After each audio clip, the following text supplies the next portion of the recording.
Beep boop beep bop. Beep boop beep. Beep boop beep bop. Beep boop beep. Beep boop beep bop. Beep boop beep. Beep boop beep boop beep. Now, I tell you, folks, this is what the American left wants you to think. Thank you for joining us on the Stagler.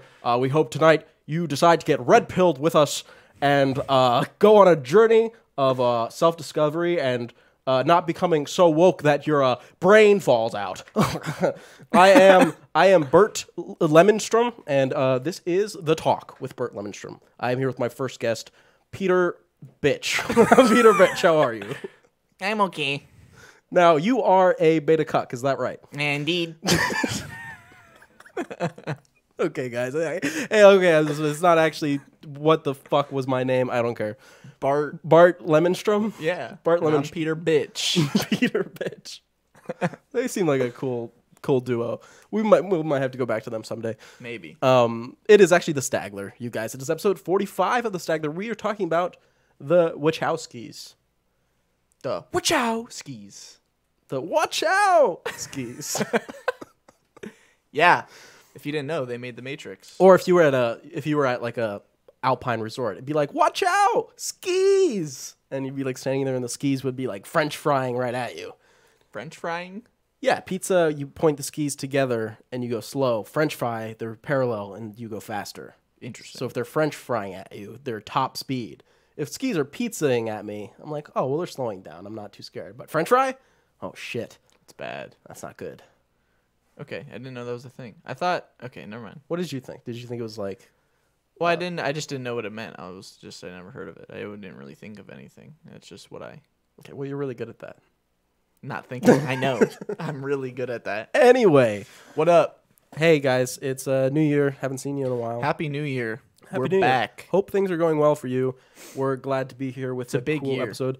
When we talk about the Wachowskis, obviously The Matrix is what comes to mind, and that was the basis of this show because the new Matrix movie just came out a little bit ago. It did. Only a couple weeks. But they made a few other films, and we're going to be talking about those too. I was thinking when we get to the spotlight, we're actually going to talk about all their other films first, and then kind of wrap back to The Matrix and do The Matrix 4 at the end there, the spotlight. When are they going to make the Matrix with horses in place of all of the humans? I don't know. Maybe Matrix 5 that'll be called that, and it's been horses all along. The Matrix. Maybe it's all an allegory for like the glue, big glue. Big glue. Big glue. You know what? You're right. That's when you have an igloo that has sex with men and women. Anyway. All right. Hey. Bi glue, big glue. It works. On this show, we talk about things that we've seen at the beginning. Yes, weeks. It is. It's time for weeks. And I'm going to talk about some things that I've seen. Sure. I saw King Richard a long time ago. King Dick? King Dick. Nice. King Cock. King Cock. I like that. It's a good movie. Will Smith is very good. That's all. King Cock and Any questions? Cockzilla. Will Smith, he's going to win the Oscar. Really? Yeah, he's just going to win. Oh, he hasn't geez, won that's one, an important so he's thing just going to win. I think it's going to be a legacy award. He's just going to win. But he is really good. Okay. Well, that's nice. I also saw Netflix show Arcane. Yeah. Now listen, I don't play League of Legends. All right, I don't want anyone to think that I do. I played it? I have played it before. I barely tolerate you playing Smite. So League of Smite Legends is would cool, though. end our friendship. Smite is cool though.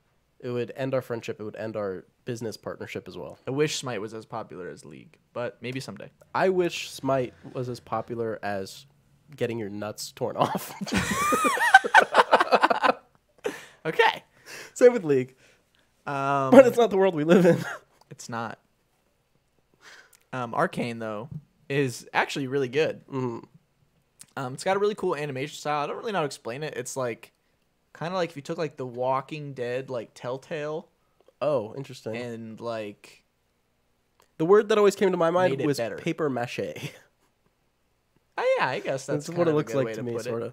And obviously, I didn't know anything about like the show. I didn't know like who Jinx was or like whatever. All these people were like, "Oh, I love playing Jinx in League of Legends. She's my favorite jungler or whatever role she is." I don't know.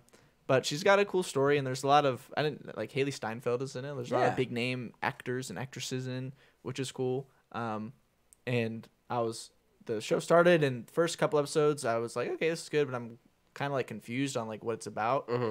And then like the third episode happens, which like something really big, revolutionary thing happens, and I was like, oh, okay, I get what the show's about. And then the rest of the show happens, and it's cool, and Jinx is awesome and crazy bitch. Well, as far as I know, because obviously all the characters have their own lore in the game and stuff, this is not that, or if it is, it's like before the lore in the games. It's like a prequel to her in the game or something.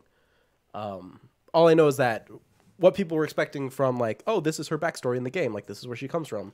That's not what the show was. It was kind of new, where it's like she could still eventually do the things from the game, but it's totally new. Nobody knew what to expect really from the show, and it seemed like that worked in their favor. Okay, well that's interesting. It's what I've been told. Again, I don't care. Right.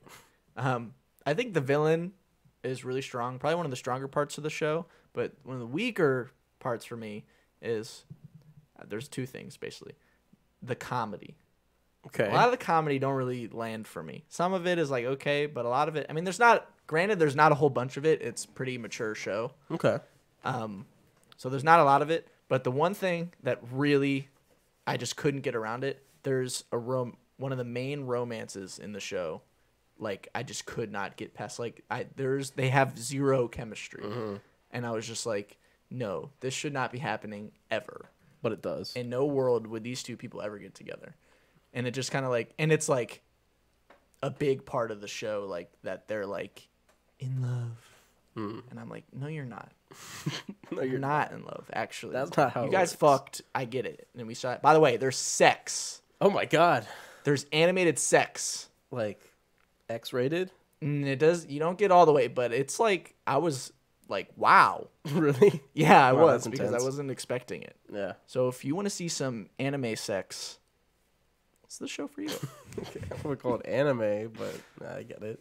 I mean, listen. If you're tired of looking up League of Legends R34 on the internet, you can just watch Arcane and just get the same thing. I'll watch it if it's her and then also like Marge Simpson and like Lois Griffin like all having sex with each other. Okay. That's my favorite genre. Yeah. Anyway, Arcane's cool. Is it done? Is it like a self-contained story? It ended? Oh, no. There's going to be another season. Okay. Because it definitely ends big cliffhanger. That's not how I would have done it, which of course That's what I thought. It was just a thingy, but it ends on like a huge cliffhanger. I thought it would have been cool if they were like, I know League of Legends has that huge roster, or at least, plenty of people on it, that would be like, this is Jinx's, and then they come out another one. This is this character's. That would be and cool. It'd be a season of like each character, yeah, which they could like keep going for a very long time. But I suppose maybe if they have characters where it's like, oh, this guy is like, his backstory is he's angry or something, it wouldn't always be that. He's angry. Like Kratos or whatever. Yeah. That reminds me, the one last thing I want to say is Riot Games, which are the people that made League and they made the show or whatever. They've always been really good at like music.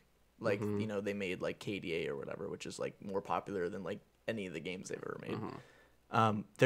They made like their own soundtrack for the show, and it's really good. And the way they use music in the show and stuff is like really cool, and it's just like it's got like a cool vibe. Like you're like, oh, you know what, this is cool. And the music is really good too. You can just like listen to it by yourself. Like Imagine Dragons performs and like a bunch of other cool people. But the music is definitely a highlight. Anyway, Demon Slayer's still going. Demon Slayer's cool. Right. Great show. Now I want to talk about The Expanse. The Expanse, there's been 2 more episodes. Episodes 3 and episodes 4. They've been fantastic. Nice. I love this show. I'm in love with The Expanse. If I could love The Expanse and marry it, I would do it. Okay. But I don't think legally I can do that. No, you'd have to move to Norway. Anyway, I don't want to say much because, I don't want to spoil it for you because you're going to watch the show because I'm going to make you. Okay. But there is a space battle in the 3rd episode. Like a dogfight? Yeah, kind of. And it might be the coolest thing I've ever seen in my entire life. Wow. I was like, there's been space battles before in the show and they're always cool. But then somehow, every time there's a new one, they always somehow like ramp up the stakes and like just make it more intense and just make it cool as fuck. Like mild spoilers, but not even really spoilers. I'm just going to say there's a 360 no-scope railgun shot. pretty impressive. And it's freaking cool as hell. That's all I'm going to say. Okay. And if that doesn't sell you on the show to see a spaceship doing a 360 no-scope railgun, I don't know what you want from sci-fi, but that's what I want. Yeah. Anyway, then the worst thing ever happened to me. Okay. This is not the first time you've said this. but this is actually the worst thing ever. So, I've lived on this planet for like 22 years at this point. Sure.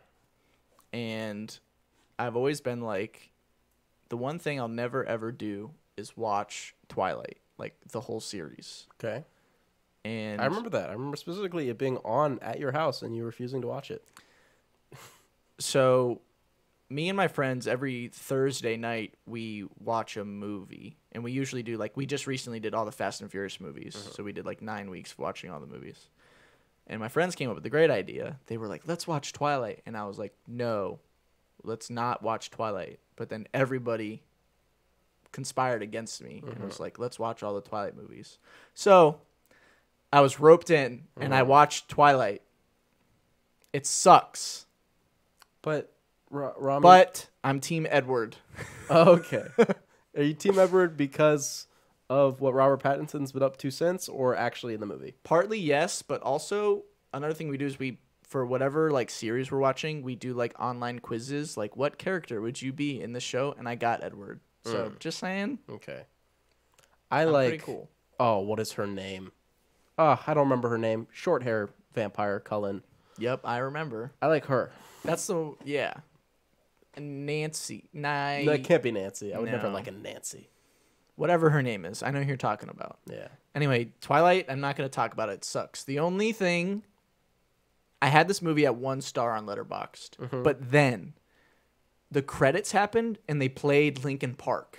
So you got my favorite band ever. And I was like, that's awesome. I'll give it another half star. There you go. But then after Linkin Park song ended in the credits, they played Paramore. Wow. So I gave it another half star. So it's now a 2 stars.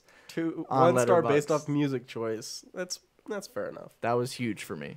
Do you know about the actors who appear in the later films? Like famous people? Yeah.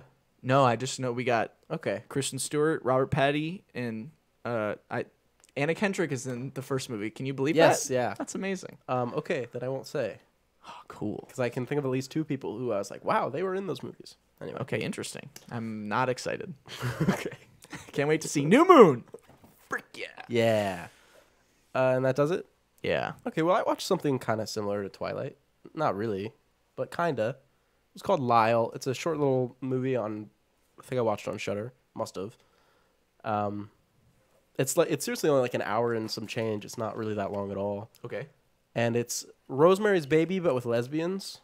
Nice. So it's basically this couple moves into this apartment with their daughter. You know, they have an overly affectionate neighbor who's like, oh, it's so nice to meet you. I guess I'm 80, but I'm having a baby too. And she's like, you're weird. And then the baby falls out a window and dies. And they're like, ah. And then they're like, let's try again. So she gets pregnant again. And you find out that they were all conspiring. And, you know, a deal with the devil, it's like, you know, you have to give your firstborn son. But they're like, what if you don't have sons? And it's like, oh, it's your first 2 daughters, was like the rule that this thing came up with. I don't know if that's real or if they just made that up. Okay. And so they're like, she has a daughter, or she's having a daughter, and then she finds out this plan, and she has to like fight back and everything, and then the rest of the movie happens. Well, that's like the very end of the movie, but it's is just this a little... a new film, or is it like... Yeah, it's newer. Okay. And it's a fine little movie. I'm glad that it was... This is going to sound like a dick thing to say, but I'm glad that it was shorter, because it definitely felt like it was running out of steam with what it was doing, because, especially comparing it to Rosemary Baby, which how can you not, because it's the same movie, I wasn't feeling too many new ideas. Mm-hmm. The main thing is I liked that they gave the main character a little bit more autonomy, you know, a little bit more figuring stuff out for herself, and especially the ending giving her more choice in the matter. That was nice. That's cool. But yeah, check it out if you got the time. If you really liked Rosemary's Baby, it'll probably scratch that itch a little bit for you. Scratch the itchy for the baby of Rose. Mary. And the first baby is Lyle that dies. Rest in peace, Lyle. Rest in peace, you Lyle. will be remembered. Mm-hmm. Anyway, other than that, I watched Witcher season 2. We did. well, You not watched it together, too. but separately. Yeah, but together we did both see it all. The Witcher season 2. Thoughts? How's your Geralt impression? Siri, you need to walk this way. When I tell you to run, you run. Okay, you want to hear my Siri impression? Sure. I'm sorry. I didn't quite get that. Is that funny? That was funny. Okay, yeah. It was Witcher season 2. I have a kind of...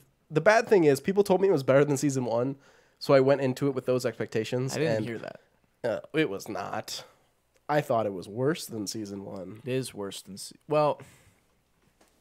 What? What do you got to say? There's one thing about it that's better than season 1, and that's that it is chronological.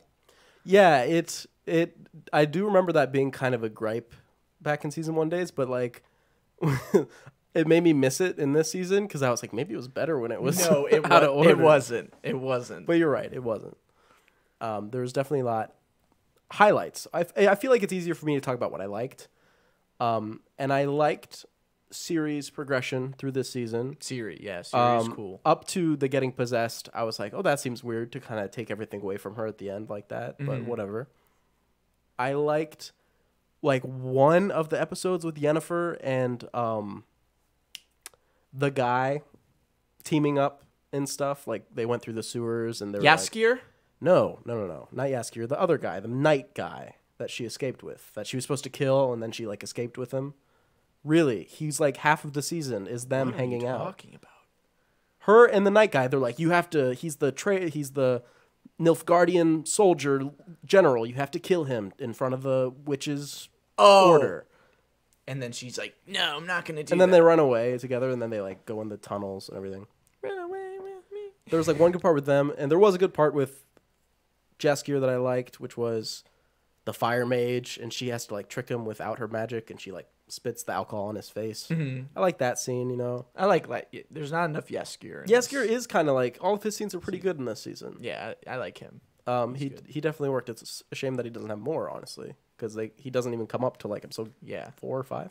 There's but I remember he like wasn't in. I was like, dude, where is like Jaskier the dude? To me, after watching season 1, I was like, this show is Geralt, Yen, Ciri, and Jaskier. Yeah. Like, that is the show. And the song, the first time you see him, he sings that new song, Butcher. Mm-hmm. That song was better than Toss a Coin. You thought so? I think so. I think it was better, but maybe not as catchy, if that makes sense. Yeah, that makes sense. Toss a Coin to Your Witch gets stuck in your head, but that's just like a better song, the Burn one. Mm-hmm. I liked he used more magic. Geralt uses more of his like magic abilities. But you know who didn't? Yennefer. Well, that's because in this season, like, it just starts off and it's like you lose your chaos magic, and the whole season is her like trying to get it back again. Yeah, or, you know, she never does she magics at the very end. At the very end, right? Yeah, that's at the very end of the season, she heals again. The dude. Yeah, she's like, oh, I got my magic back. And that was just such a disappointing thing for a character to be like, I don't have magic again, and it's come on, do it. Move the rock. Yeah, because like the first season, like half the first season, she doesn't have. That's magic what it's either. about. Yeah, and then you see her. The end of season 1, it's like this huge fire and everything. It's like, wow, it's this big moment, really cathartic payoff. And this one, the payoff is she heals a little stabby wound. I don't know. It just didn't really work for me. I was really disappointed with what they did with Yennefer because I just felt like, I don't know. If that was the season 3 plot line, maybe I'd like it more because we'd get a whole season of her using the magic. Right, like, but at least now we know, like, hopefully that she'll just have her magic now. For now, yeah, until the next, like, something happened, your syphilis is flaring up and it doesn't let you use your magic. Yeah. I thought the fight choreography and editing was a little worse this season. I mean, they're still doing that slow-mo off of every, like... They do the Wonder Woman slow-mo. They do. Where you just slow-mo for nothing. Mm-hmm. It's not like, hey, look at this cool thing in slow-mo. They just hit the slow-mo button, like, just in the middle of the scene for no reason. I think it's interesting. I must have brought this up with season 1, but one of the big problems I had with both these seasons is I don't know if I care about a lot of the casting choices. But some people win me over. Like, at first I wasn't sure about Yennefer, but I love Yennefer now. Mm-hmm. Jaskier kind of Jaskier always worked for me. Geralt, of course, always worked. Ciri's great. Triss in this season actually won me over a little bit. I'm starting to like Triss a little bit more. Because she has the red hair now. Tisea has always been good. Right, okay. Yeah. I'm sorry, I'm trying to think about who everybody I get is. it. And then Fringilla works for me. All the elves. The elves. Okay, that reminds me. That brings me to a point about the elves. I mean, I thought the elf storyline was kind of but I will say the one scene after the main elf lady's like child is murdered, and she was like putting all the signs on like the doors, and like the babies are like getting the things, and you like hear all like the babies crying, and then she just like, and it goes silent for like a couple seconds, and then you hear like all the screaming of like the moms. That was like really well executed. It was, yeah. And that like worked good. I think that was the only elf thing that I liked. Yeah, but other than that, the elves, not big on the in the elf stuff. Zentria, or whatever it was called. And then the other, what was the lady's name you said before you said the elves? Fringilla? Right. She's the one that like stopped time and like killed all those people. Yes. Yeah. That was cool too. Yeah. I'm just thinking about cool parts. Yeah, it was cool. That was cool. And she's like, you. Whatever. She talks to the dude. He's like. The one thing I would say is that with this season, and it is hard thinking about the last season because it does feel like it was so long ago. The monsters felt really shoehorned in to this season. I agree. think. The monsters, yeah, they just kind of like show up. Like the first episode, I think it's the first episode. It's the bull dude and the flying. The first creature. episode sucks. Yeah, I really didn't care for it like at all. And when you think about it, in like the whole show, like it just doesn't fit. matter. It really. just doesn't fit. That's why I'm saying it's like they had like, oh, this is a monster show. Here. Yeah, and like the monster fight at the end of that episode, like was like boring. She flies around. He kind of goes, whoa. And then he does like a backwards move. And then you had like the big creature in the woods. Well, there was the Leshen, the tree monster that got the one Witcher. Right. And That then, was pretty cool. But then they go out to see it, and then it's just that weird mantis goat thing that kills it. Right. The effects though of like the thing like coming out of him, it looked like it wasn't all CGI. Like they had some like puppet stuff going on there. At least that's what it seemed like. But that was cool. But yeah, then like the real thing was like whatever. Then there's like no monsters for like 3 or 4 episodes. They kind of disappear. And then all of a sudden, Chernabog shows up and kills Roach. Yeah. The worst part of the show. Why? What the fuck? We had one nice thing in the show, and that was Roach. But he gets a new Roach. I mean, you have to know that literally he's been through like 80 horses because he's like 100. Yeah, but I liked Roach. They're all Roach. He names every horse Roach. Roach isn't a specific. You liked Roach number 43 or whatever. Oh, well, I like the Roach that was in the first season. Yeah, well, that was Roach number 43. Well, Roach number 44, Not really Not doing big it for on. me. But yeah. And then, like, the very last episode, the demon summons, like, a couple monster basilisks. Right, but they're like crazy weird ones and Not the one from Harry Potter. no. And then you see the horsemen. The guys, Wild Hunt. I was waiting. The whole season, I was like, because I don't know anything about The Witcher. I never played any of the games or anything. I played, like, a little bit of the Wild Hunt game, but I haven't, like, gone back to it yet. And I was like, because the only thing I know is the Wild Hunt. I was like, I wonder if the Wild Hunt's ever going to be in the show. And then like, the very hey. end, I was like, that's the Wild Hunt. I know it is. Yeah, that's cool. I mean, there's definitely stuff that I think I said at season 1. Next season could be really great. And I feel like I'm saying it again. Yeah. Next season could be really great, but who knows? Witcher season 2 was a letdown for me. Big agree. But I'll watch season 3. Yeah, I'll watch it. I'm still in it. I will watch it just because, I don't know. Henry Cavill as Geralt is just too, even though like the show might be like, I could just like watch him be Geralt for like ever. Yeah. He's just perfect. That's pretty good. And he like really loves it. That's good. So, I don't know. That helps, I guess. I think it helps a lot. I think it helps a lot. Yeah. But, yeah. you know, whatever. What are you going to do? I think the biggest surprise was seeing that Jaskier is like jacked this season. Dude, when he takes his shirt off that one scene, I was like, holy, he could beat the crap out of Geralt. I was like, since when? Jeez. Dude is freaking all that loot yoked. Must be a heavy fucking loot. Must be. Dude is yoked. I just thought that was really funny. That was funny. Anyway, we saw one more thing.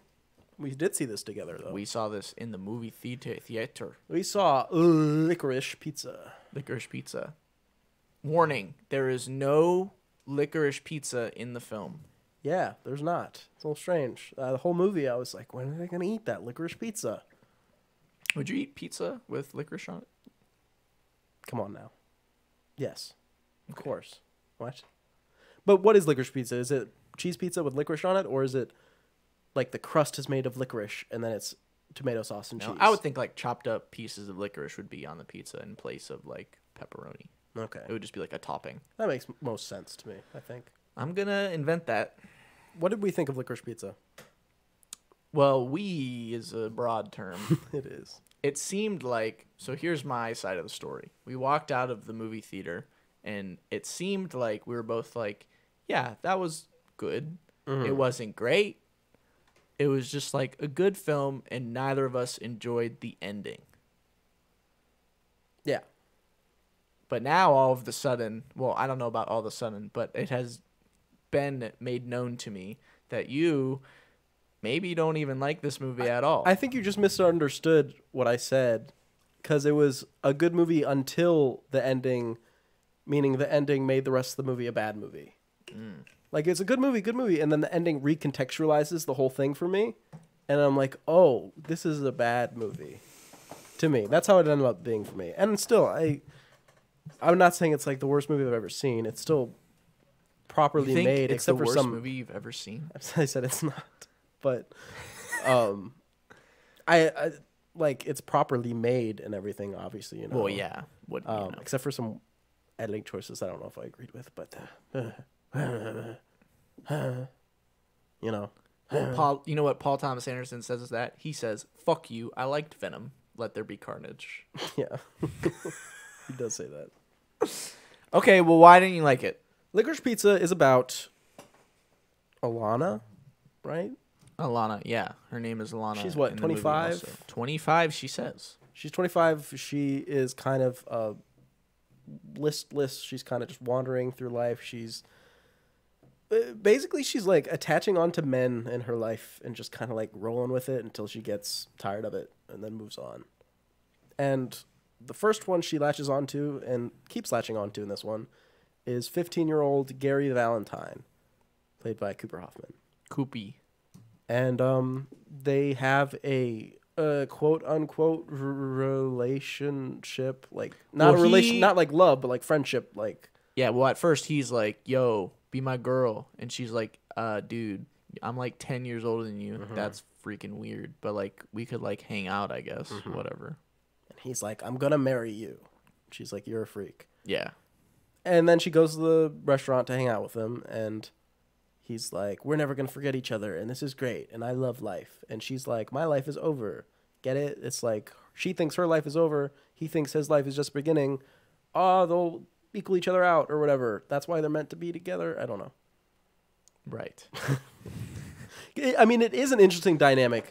And like I said, the whole movie could work if like the ending was just like different to me, because it just made me think of everything I thought I was getting from each scene was like wrong. Because I was like, oh, they're getting something from each other, but not romance. And then the end of the movie is like, it's love, it's true love. Yeah. I thought it was about them. Unless it's not, which is, I have a theory. Okay. I have a conspiracy theory. Okay. Are you going to do it now or later? At the end. I will do it at the end. Okay. So the movie is, when you really think about it, and the more I thought about it, even regardless with the ending, the more I just didn't like it, because it just felt a little disjointed by the end of the day. Collection of scenes that just kind of happened to happen, which is kind of PTA's almost thing. He does that a little bit from time to time. I guess it depends what movie. It does depend on the movie, but sometimes you're like, why did I see this? And you don't really get why you saw that scene until later. Still in this movie, there's some scenes that I don't know why I saw them at all. Like, if we want to just get to this point, the racist Japanese caricature scenes. Yeah. That just came out of nowhere. Not sure what's going on there. Weren't funny in either if laughing at, because look at him do the funny accent, or laugh at the racist man. Like, either way you look at it, it's not funny either way. Yeah. They seemed earnest in their play for comedy. I don't think it was supposed to be like make you uncomfortable and be like, look at this. Yeah, it seemed like it was supposed to be funny, but it was the timing of it and everything. Same with like the talent lady saying, like you're a Jewish girl and everyone wants them and blah, blah, blah. And that was played for comedy too and everything. It had the same energy, those two scenes. Yeah. Was not comfortable with that, especially because I saw people talking about this movie. It's one of the reasons why my review of it kept getting lower and lower, because I didn't like the discourse I was seeing around it. Which one of the defenses of those scenes was like, oh well, it's showing the time. That's just how it was, you know, blah blah blah. But then I looked up the actual people that was based off of, and like that woman spoke English. Like she did not speak only like she was an English speaker. Yeah. You know what I mean? So it's like you're lying if you're trying to pass this off of, oh, it's historically accurate. No, it's actually not. Yeah. He actually went out of his way to make it not historically accurate. Interesting. So it's very weird to even have that at all. There's another scene where Alana and Gary kind of are falling apart a little bit. And we have the one, what's like the major scenes? She's hanging out with like the famous movie star and like rides on the back of his bike. She falls off and he runs to her. He's like, are you okay? Yeah. We have, they're working with the water beds and she's like in a bikini, like selling the water beds. And he like starts hitting on like a girl and she gets like jealous. Mm-hmm. They visit the Bradley Cooper's character. Right. And then they do the truck. They do the whole truck thing with the gas. The whole truck thing with the gas, which our theater just thought was hilarious. They were loving it. It was so weird. In our theater, there was like little titters like, haha, you know, throughout the thing. But when they saw that they were out of gas right after they crashed that dude's car, they were like, oh, they freaked out. They were like, absolutely. Like, I had to look back. I was like, are these actors? Like, are these extras paid to be in this theater? Paid extras. Is there a sign that says like laugh right now? Like, it was funny, but it was just a weird how huge of a response it got. Agree. They do that, and then the last thing is she starts working for a politician, and he's Benny Safdie, and he's gay, and it's like a secret, and he needs her to be like the secret the girlfriend to like hide it. And that's another scene that I eventually took issue with, because it almost seemed to like parallel the idea of, you see the struggles that this gay couple goes through. That's just like the struggle that the 25-year-old dating the 15-year-old goes through. And I'm like, those two things are not equal. Oh, okay. That's not okay to be compared like that. Right. That's not the same. No. And I was really turned off by the idea of those being compared like in earnest. And yeah, that's the main thing. In the end of the movie, they run back to each other. They're like, oh, we need each other. They kiss, and she looks at him. They kiss? They do. She looks at him longingly, and they're kind of running away, and she's holding his hand, and she says, I love you. And then it just fades, and then movie over. Yeah, I remember that. I don't remember them kissing. They kiss, yeah. Dang. I was even up to it with the kiss. I was like, okay, it's a kiss, but like, as long as she like, whatever, I was like, fine. It's really creepy, but she showed him her boobs too. She did do that, and that was weird for a 25-year-old to do. And that's why I think, because I see so many people saying like, oh, all the talk about the age gap is tedious and unneeded, and I'm like, why? Yeah, what? Why is it unneeded to talk about? Is like, I get at the time that was happening, like, sure, but still, like, I don't know. It's still weird, bro. If you do a movie today about the time, like, it should be like showing why maybe that wasn't the greatest thing. Because if you make a movie about blackface, I mean, I haven't seen Bamboozled, so I don't know. Spike Lee, I'm sure he did whatever.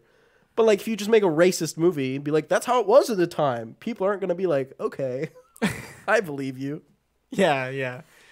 Which is funny because this movie has racist shit in it anyway. And I should say that even in the film, the only thing was the Japanese part that actually put me off balance. The rest of it, I was going along with it, even though in retrospect, some things make me uncomfortable. Even the gay scenes, I was like, fine, until I really thought about it. And it brings me back. Do you have anything more to say before I come back to my conspiracy? Go back to your conspiracy theory. Just lay it on. So I need you to remember the beginning of the film, where they're doing the high school pictures. The pictures, yeah. The very first thing that happens. Yeah, very first thing. And he's asking her on the date, and, you know, whatever, they're having that back and forth. And she says, maybe. And he'll say, okay. And he leaves, and she walks back. and the photographer company that she's working with, the photographer behind the camera, looks over to Lana, slaps her on the ass, and kind of like laughs. Right. And like goes back to work, and she's like, "Oh, men." Paul Thomas Anderson is the camera guy. That is his stand-in for the film, and he made this movie creepy on purpose to see if anybody will call him out on it. And I am calling him out on it. It's fucking creepy. Don't do it. Whoa. That is my only... Holy shit. That is a fucking accusation. It's an accusation that saves the movie, that he made the movie bad on purpose. Otherwise, it's worse in my eyes. I'd rather he made the movie bad on purpose than made this movie and been like, this is earnestly good in what I think. Wait, now I'm confused. You need to start over with your conspiracy theory.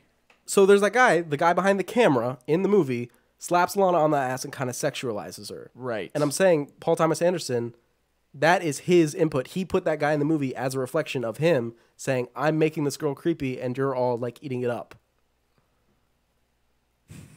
That's my theory. And he's playing a big mind game that he's like, I'm such a famous director, nobody's going to call me out. Everyone's going to praise it. And I'm going to be like, haha, look at you fools. And I don't think he would ever come out and say this because that defeats the purpose. But that's a theory. You got this is some real QAnon stuff going on. It is. I'm getting red-pilled on the licorice pizza. That's how I like my licorice red. Not really. I like black. I don't believe this because it's giving Paul Thomas Anderson the benefit of the doubt, but it is fun to think about. Mostly my experience with this film is to stop giving... Imagine if this was not Paul Thomas Anderson. Imagine if Peter Bich directed this film. A no-name person comes out and make this movie. Do you think people are really going to be like, wow, Peter Bich is a voice for the era? Or are they going to be like, Peter Bich is a creepy dude? Why did he make this movie? That is an interesting note. I think part of the name recognition saved this film for a lot of people, or, you know, whatever, because they're too scared to say Paul Thomas Anderson made a creepy movie. Or they honestly just have a very different moral standard than me and think that it's, like, fine. It might be it's a little bit of both. And I don't really want to bring up I don't want to, but I'm going to right now. The whole gender reversal idea. If it was a 15-year-old girl and a 25-year-old man... Would people be like, wow, how great is this movie? I love it. Right. If it was a 15-year-old model actress and then a 25-year-old pizza delivery guy, would people be like championing this as like, I love it. It's so awesome. No, that's a good point. I had plenty of problems with this movie. And just the more I thought about it, the more I was like, I wish it hurts the movie because why do I need to think about these things at all? I have to bring the review down because it's making me think about these awful things. And it's making people discuss them. And it's like, when the discourse around a movie is just shit and awful, to me, no matter what the intent of the film, it's going to take it down a little bit, you know? That's to me. You don't have any further thoughts? No, I agree with most of the things that you said. I guess I'm just a little more, like... I don't want to say unintelligent. Intelligent. But like we've said before that like you're a lot better at like analyzing things than I am. And I guess I just never really thought about any of that stuff. Yeah. I would also say the last thing is that the running was tiresome. Maybe that's the point. Maybe that's what you should feel fatigued because all the running. There is a lot of running. It is. I wouldn't have pointed out if the rest of the movie didn't have so many problems, but I feel like I just need to lay it all out on the table. No, that's cool. Overuse the running. It felt like a film school trick, bitch. Wow. You were just going in on PTA. Who made my favorite one movie of the greatest of the modern 2010s. He made Phantom Thread, and you're talking to him like this? But Phantom Thread is also an interesting one that I'm not going to get into, but it has to do with like just working and what working is and what it means and stuff. To me, that's what I got from it. Partially, obviously, all that matters is what it means to you. It doesn't matter what the hell the person who made it was thinking. Well, I guess it depends. It depends, but you know, you can think what you want. That's what it's all about. Yeah, I'm upset that Licorice Pizza ended up a dud for me, but I'd be interested in hearing people that I trust, you know, their conclusion with it. You know, do you trust what if... Nah, I can't think of a joke. Sorry. Okay. That's fine. That's the best. Just abort joke. You can have like 2 of those per show. If Keanu Reeves was like Licorice Pizza, more like licorice shit. Would I be like, go Keanu Reeves? Yes. Okay. If Charlize Theron was like Licorice Pizza was the best movie ever made, that's an interesting question. Yeah, what would you think about that? I would think that I need to erase it from my mind and pretend she didn't say it. What if in Fast 10, Charlize Theron as Cypher is like, remember Licorice Pizza? What a great film. And then she like says something that happens in the movie, and then it becomes like a joke. That would be great because Cypher's a villain. So that's perfect. Okay, I think we spent enough time. That's all. We can move on to our news segment real quick. To the news. I want to say something right at the beginning of the news. This is very important to me. Okay. I will say big news right now. Attack on Titan Season 4 Part 2 comes out tomorrow. Wow. And I could not be more excited. You're This watching is it? the greatest moment of my life. Are you joking? No, I'm Did you just ask me if I'm watching Bert it? Llemonstrum from The Talk. Anyway, I just want to say that's coming back right now, and I want to say anybody that is going to watch it, if you have not read the manga, just try to avoid spoilers because very big things are going to be happening, especially like the first like 3 or 4 episodes are going to be very intense, high action, plot. There's going to be a humongous reveal like within the first 5 episodes that will like change the way you look at the show. Okay. That's all. If I had to guess, based off of the very few animes that I've seen, Eren dies, but somehow he's redeemed as like a hero, and then like the world is like changed, but not really. Interesting. Also, one more thing. I've heard, I don't know, I haven't like been able to like confirm or deny this, that they're only adapting for this second part up to chapter 131, in which the manga goes to 139. What? So I'm confused on if they're just adapting to 131 and then like making a movie, Or just cutting it off. or what they're planning. They cannot cut it off. Are they going to do a who was it? Stanley Kubrick, Anthony Burgess, Clockwork Orange type deal where you just end it before the actual ending? I don't know. I mean, but that could also just be a hoax. Could be. So I don't know, but I guess we'll find out, right? I'm very excited. Could not be It's more exciting. excited. It's going to be super hyped. What else is exciting is HBO Max making top 10 list of most downloaded US apps of 2021. That's huge. So it's like one of the top 10. It's 45 million downloads. Wow. That's awesome because you know what? I'm going to say it. HBO Max is the best streaming service. Oh, that's tough. You mean catalog? Yeah. In terms of like layout, it's Netflix. Netflix. They just That's just leads. because they've been around the longest. They know exactly what they're doing. Just copy Netflix. Are you loud? Seriously, just do it. But in terms of like, yeah, catalog of films and like originals, I would say that HBO Max is quality. probably the best. Lot of quality. That's huge. Good job, HBO Max. What else was it? It was TikTok was number 1 with 94 million. Huge. TikTok is awesome. Instagram number 2 with 64 million. Instagram sucks. Number 3, Snapchat with 56 million, which surprised me. I thought Snapchat was like dying. If you're under the age of 21, or if you're over the age of 21 and you still use Snapchat like you did in high school, seek help. Like, good morning, streaks. Like if you're like 24 years old and you're like sending streaks every day, like please get help. Oh my god. Seek I mean, help. unless you do have like a 8,000 day streak, then I'm like, okay, well maybe I don't know. Or like you just like if you like meet a girl on Tinder and you're like, let's start a streak up. Like don't do that. That'd be rough. Don't do that. I wouldn't do it. Cash App 56 million. Cash App's cool as well, but I guess slightly less 56 million than Snapchat. Zoom 52, That makes sense. Messenger 51 million, not 52. How in the world does Messenger have more than Facebook? Aren't they the same thing?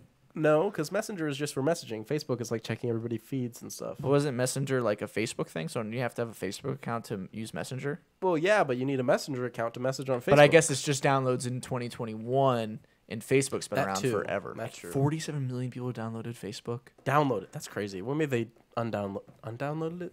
Yeah. Does it count if you like deleted it and then re-downloaded? Maybe. Interesting. WhatsApp 47.2 Nice. million. YouTube 47. HBO Max. Nice. 45. No, there's not another single streaming service on there. That's pretty cool. YouTube's close, but not really.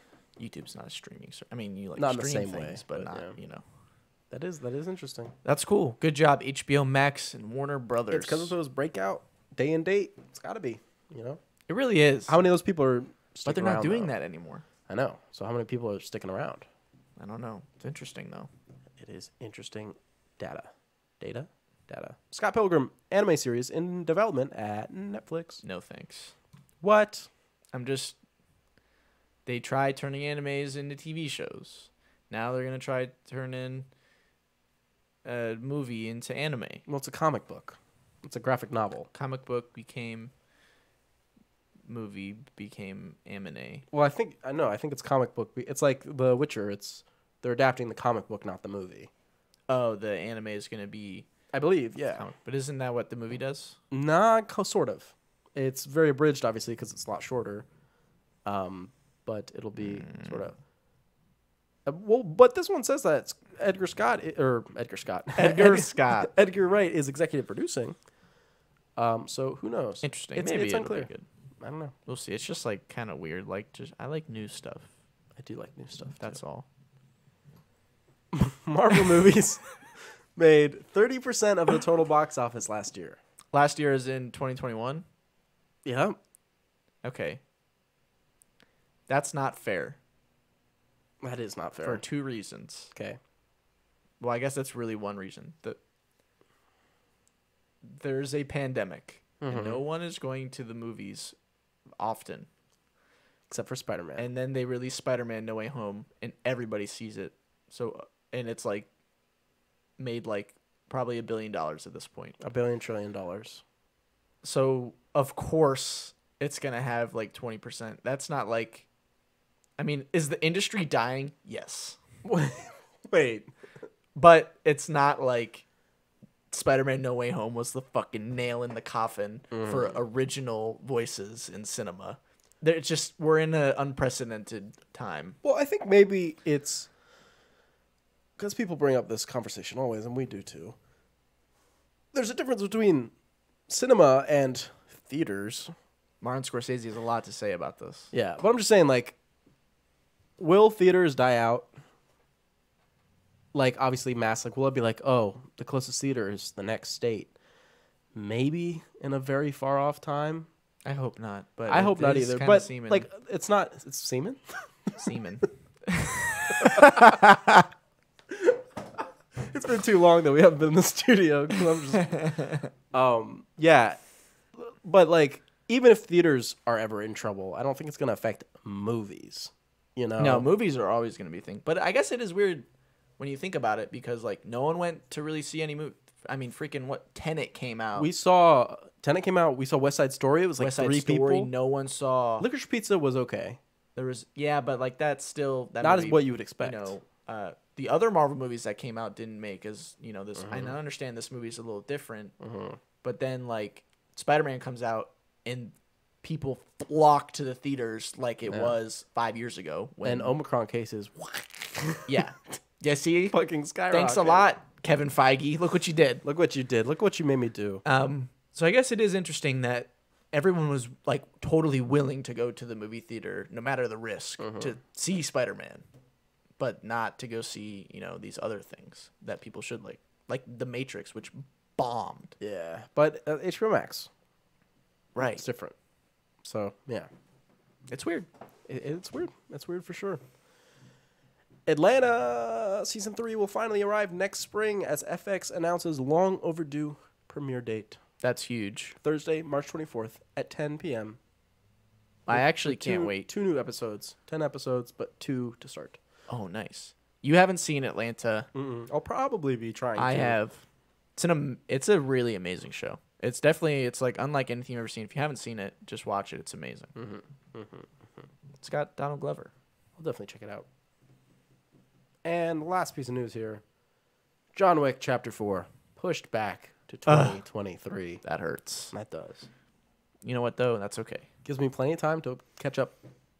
Right, yeah. You still haven't seen the John Wickies. I've seen 1. Only the first one. I need to see 2 and 3, and then I'll be ready for 4. Plenty of time. I could watch them at like 0.02 speed, and by the time I was done, the 4th one will come out. feel like they would be done way before. .00002 speed. Okay, now maybe, but I don't know. I don't know how that works. I don't know how long they are. They're not overly long. They're like 2 hours. Why doesn't this article say the runtime of John Wick 1, 2, and 3 is... I feel like it should say that. Yeah? Yeah. That's definitely all combined. Anyway, that does it. Well, okay. We have like obituaries to get through because, oh boy, was there quite a few people passing away. A lot of people died. In order of when I heard it, Jean-Marc Vallée has passed away. He was 58 years old. You'll know him from Sharp Objects, Big Little Lies, Dallas Buyers Club. This one was just so out of nowhere. Literally. Because, like, the others, they're in their 80s and 90s. But he was 58. I was expecting to see stuff from him for a long time. I know. It sucks. Just gone. Super excited to see what he was going to do. So. I'm just glad we got what we did.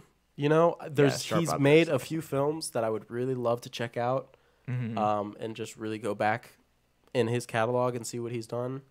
But yeah, that one came out of nowhere. It was a big shock. Yep. Betty White. This one was terrible because it was only 18 days before her 100th birthday. Isn't that hilarious? And they released that people released the magazine. It was like, Betty White turns 100. Like, I was at the grocery store and I like saw it and I was like, it's so funny. That's terrible. And I was thinking about like, maybe I should buy this and in like 25 years it'll be like worth a lot of money. Oh yeah, maybe it will. But I didn't buy it, so whatever. I mean, it's just like, the world is cruel. Did she do it on purpose? No, because she was really excited for her 100th birthday. I know, but what if it was a joke? What if she's like, I know I'm about to die. I'm going to hype this up, and then right before I'm going to fucking die, and they're all going to be like, oh my God. For her last joke? That's her last joke. It's like, you thought. Okay. That's the way I can untragedy it. By being like, it's just comedic timing. That's all it is. Whatever coping mechanism you want to use. Also, sadly, Peter Bogdanovich, at 82 years old, has passed away recently. Yes. But we've only ever talked to him about this. We've only ever talked about him on the show as Melfi's therapist on The Sopranos. But he's also a big director. He did what I knew him for was Mask, which I'm sure you've never seen because you would not be able to handle it. What do you mean? Because it's about a guy who has a skull deformity, and he's just very strange looking, and I know that you can't handle that.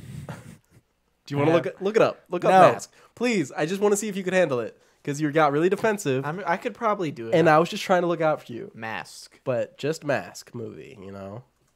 What the? Because you don't want The Mask, because that's a Jim Carrey thing, and that's really funny. I think you can handle that. 1985 film? Yeah. Just check out the images on this one. And he's that looks good. No, not the green one. This one? That one. Oh, that is frightening. That is a very frightening look. And it's the whole movie, and he's like the main character. That would definitely stick with me. Mm-hmm. Because it stuck with me seeing it at like 4 years old. God. Okay. But yeah, I'm 99% sure that was him directing that one. Okay. And we have Sidney Poitier, is 94. He was the first black man to win Best Actor Oscar. I mean, that's... And, I mean, 94, you know, like, those three are sad, of course. But Jean-Marc Vallée at 58... That's just big for us personally. It was for us personally, because we've talked about his stuff on the show a lot. I mean, really racking him up. Guys, why? What is going on? But all right, that does it for the news. We can get over that real quick. Okay. Here we are. It's time for the Wachowskis. The Wachowskis. Wachowskis! I said we would just go through their non-Matrix films and then circle back to the Matrix films at the end. What do you think? That sounds fine to me. And then let's start with Bound from 1996. Their first film. The first one. Only film that is completely unlike any other of their films. But not completely unlike. Yeah, I wouldn't say completely unlike. But like some flourishes. Mostly unlike. Definitely the biggest like gap. Yeah. What happened? So this film, I'll be honest, don't remember the names of the characters. I remember Caesar and Corky and Violet. Well, okay, let me go through like my personal reaction when the film started, and I was like, okay. Then we're like in an elevator, and I was like, okay, the people are in the elevator. Then Ralph Cifaretto walks into the elevator, Or Cypher from The Matrix. and I said, Cypher? Yeah, Cypher. The one who betrays him in the first one. yeah, and I said, holy shit. No way he's in this movie. And he's like one of the main characters. Yeah. And that was just awesome. So I was already in. I was like, let's go. Yeah. It's a shame we don't know that actor's name. It's Ralph Cifaretto. Yeah. So then there's like the girl who is a worker. She like Corky. is a plumber. Corky. She's like a plumber or whatever. And Ralph Cifaretto's wife, Violet, is like chilling, and Ralph is like in the mob or whatever, in the mafia. And she meets Corky, and they have sex. They really like each other. They do. I mean, that's actually fast forwarding because there's like a lot of like, do you want coffee? Oh, look at my tattoo. Oh, well, what's your hair color? Right? Yeah, there's a lot of that. There's like a lot of it. Then they fuck. Yep. And then after that, no more sexy time. It's all brutal murder. Yeah. For the rest of the film. They basically hatch a plan, the two of them, to steal $2 million from her husband, Ralph Cifaretto. And the plan does not go very good. Which is weird because when the plan starts, in the first half, you're like, oh, Corky's our protagonist. And then the second half, it really is like Violet and also kind of Ralph Cifaretto. Yeah, the rest of the time, Corky just kind of like listens through the wall. For like a long time. It's strange how much it's such of a twist, of the main character. Anyway, they try to steal the money, and they're like, well, it does work out eventually. They do get the money, but it doesn't really go the way they want it to. But yeah, we don't need to get into like the nitty gritty. I think, but basically, he kind of freaks out on the mob, thinking that they set him up. He kills all of them, and then figures out that it was Violet. He tries to kill them, but together they kind of work it out. They cover their tracks and kill him, which is probably like, if we talk about like Wachowskis just in general, and like visual stuff. The opening shot was a very kind of trippy, like, whoa, what am I looking at right away? And then you like figure it out, and it's just very cool movement through the room.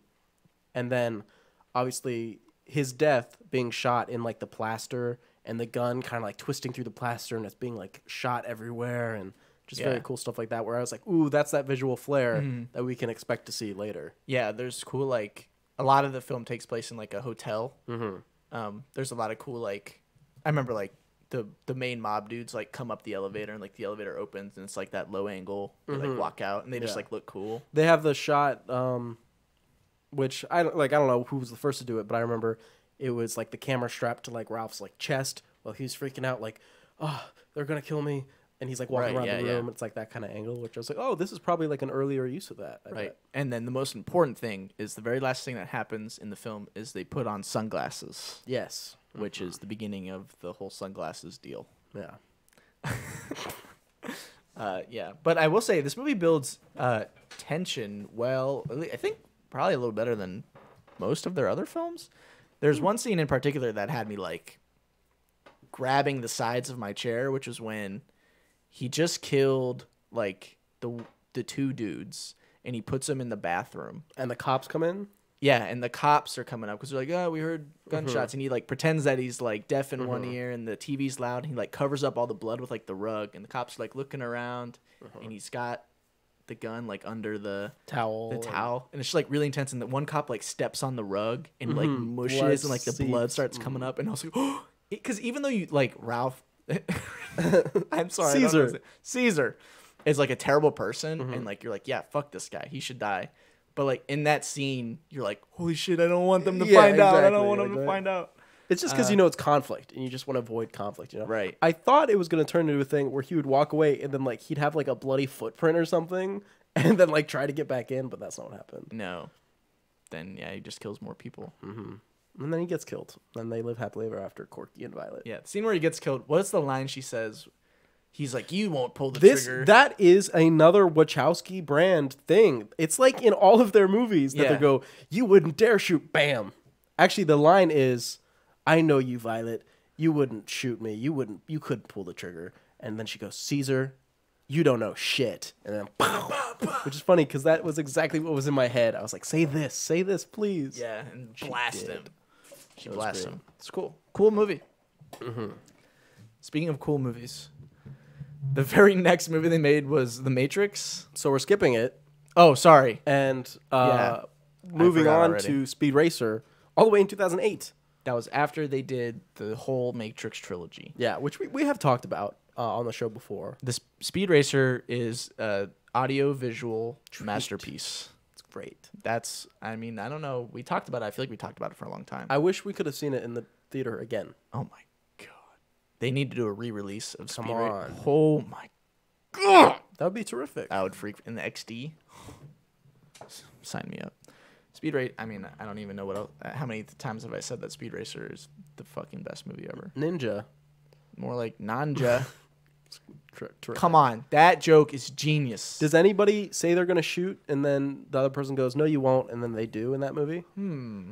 Maybe in like the one fight scene they have where like they're like doing the Monte Cristo race and like they all get out of their cars and they just beat everybody up. Could be. And then they Could leave. be That might happen in that because that's the only scene where there's like guns. Is there one where a guy's like hanging off a ledge and he's like, on the window and he's like, "Hey, you gotta save me," and they're like, "No," and then I feel like that happens. Anyway, Speed Race, we did talk about it at length in our episode that I don't remember which number, but the title is Ninja More Like Nancha, I'm pretty sure. So there you go. Speed Racer, amazing Terrific. film, incredible film. We got Cloud Atlas next. All right, with Tom Tykwer was also co-directing alongside them, who did Run Little Run. Interesting. So this film. This is a movie that is 3 hours long. That is very long. And it is basically 6 short stories. Short? 6 stories. Yeah. That are intertwined together, like literally, in the fact that like they're all cut together, but like also on a deep level. On a birthmark level. On a birthmark level where like they're all they're all stories about humanity and being connected, like everything's connected, and I don't see color. Oh. Well, that's what I took from the film. Yeah, I took from the film, but that sometimes they were just like maybe they go, there's only one race, the human race. race. That's what this film is saying to me. When I watched it, I was like, why is this the message of the film? Yeah, especially when Halle Berry pulls out the gun and starts shooting all the indigenous people. God, I fucking did not like this movie at all. That's strange because Why? I did not enjoy watching it, but I liked it. Does that make sense? No, because I think I gave it 2 stars, but then I hearted it because I liked it. Because I was like, this isn't good, but I enjoyed the effort. I respected the grind. The one thing definitely about the Wachowskis that's great is they go for it. Yeah, exactly. They totally go for it. They don't let anyone pull any kind of BS on them. They just do what they want to do. If we had to rank the 6 stories, how would you rank them? Because I'm telling you, the first one, the Mr. Ewing one with the buck teeth, Tom Hanks, absolute bottom. Trash. That's the one in like the 1800s, yes, right? It's the oldest That one's not good. Hate it. That's definitely the bottom for me. Number 5, it has, even though I liked a lot of the sci-fi elements, it has to be the Neo Soul one. Yes. Just because of the racism. Yes, okay. And then I would do the one after that would be the Furthest Future one with Tom Hanks, right, as where it's like past, Zachary, past that. That would be my least favorite after that. And that leaves 1974, 2012, and 1930 something, right? Yes. Yeah. Because it was the gay guys. Q. It was Q, Ben Whishaw, yeah. Amazing. I like him. He's really cool. That was honestly, that might have been my favorite. The piano one? Yeah. Where he's like the musician? That might have been my favorite one. It probably is the best one. Just because I think because at the beginning of this movie, they show you basically the end of all the stories. at the beginning of the movie, and then they go back and go through each movie, cut, through each story. But it worked because the idea of the suicide at the end of that story, and the inevitability of it really worked in the favor of the story, because you're watching it and you're rooting, but like that it can't work out, just like the gay couple knows that it's not gonna work out and stuff like that. Right. It really worked in its favor. So I would say that one's definitely number one for me. And then the Halle Berry one as the like reporter second. Yeah, that one was pretty okay. And then the 2012 like funny British guy third with the Scottish Tom Hanks who threw the critic off the roof. Awesome moment. That's my ranking of those stories. No, that's probably right. Okay. I think the main thing that like turned me off from this film, other than the plethora of other things, yes, was the plethora that they didn't like everything's cut together. Mm-hmm. I wish it was more like Buster Scruggs, where Buster Scruggs is 6 stories, but it's just all in a row. Story. You see the whole story.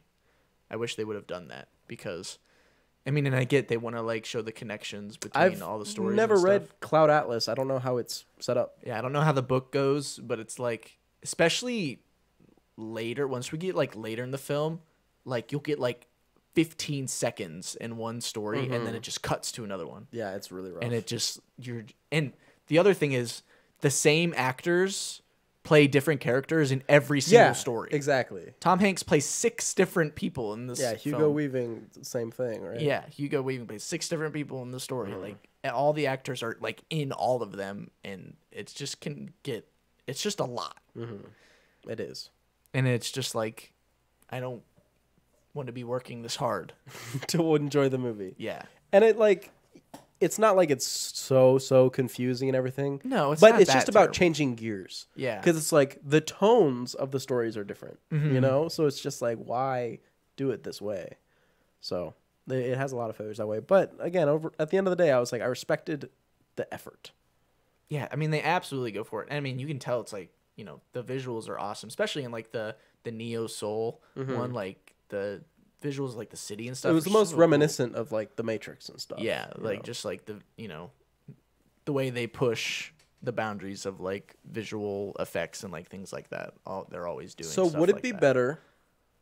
Would you rather they do all 6 stories in a row, start to finish, or they cut the bad 3 out and keep the good 3 in, but still have it intercut? What do you think? No, just 6 stories in a row. So it's still 3 hours long. Unfortunately, Okay. but you can watch them. You can could stop it. That's true. And You know what? Somebody probably already did edit them all together. Mm-hmm. And I get that what they did with the story was they did have like match cuts and stuff like that and everything when they cut. Yeah, I the wonder stories. would like if there was one like if you watched them like all like in order if it would like Jarring feel or- weird yeah. because like some things would just cut and you'd be like that didn't make any sense. Probably, right? Yeah, I mean probably. Anyway. Yeah, Cloud Atlas. Strange. Honestly, it is such like a weird experience that it's easy to recommend to like film people because it's just like different. Check it out Yeah, for that. it's cool at that they least. just totally did something. Just don't expect to love crazy. it. Yeah, it's just like. Now we can talk about the next one. Oh yes, Jupiter Ascending from 2015. I'm fucking hyped to talk about this movie. Are you? This movie fucking sucks. I hated this way more than Cloud Atlas. No, wrong. See, this is my movie that is terrible but awesome. Oh. And I have 2 words why. Eddie Redmayne. Dude, Eddie Redmayne is Fucking so eats this good. movie. He's He eats this movie. He is This the is his only best redeemable part of performance. this movie, I think. There's a part. I laughed out loud really loudly when this happened. There's a part where Mila Kunis is like in the room with him and he's like this Yes. like galactic space emperor dude. Besmus or something. And he's like facing away Burnus? from the camera. She's like talking to him and he's like, I create life! Yes. I create life! and I destroy it. Because I think he does the hands away, and then he comes down. And I destroy it.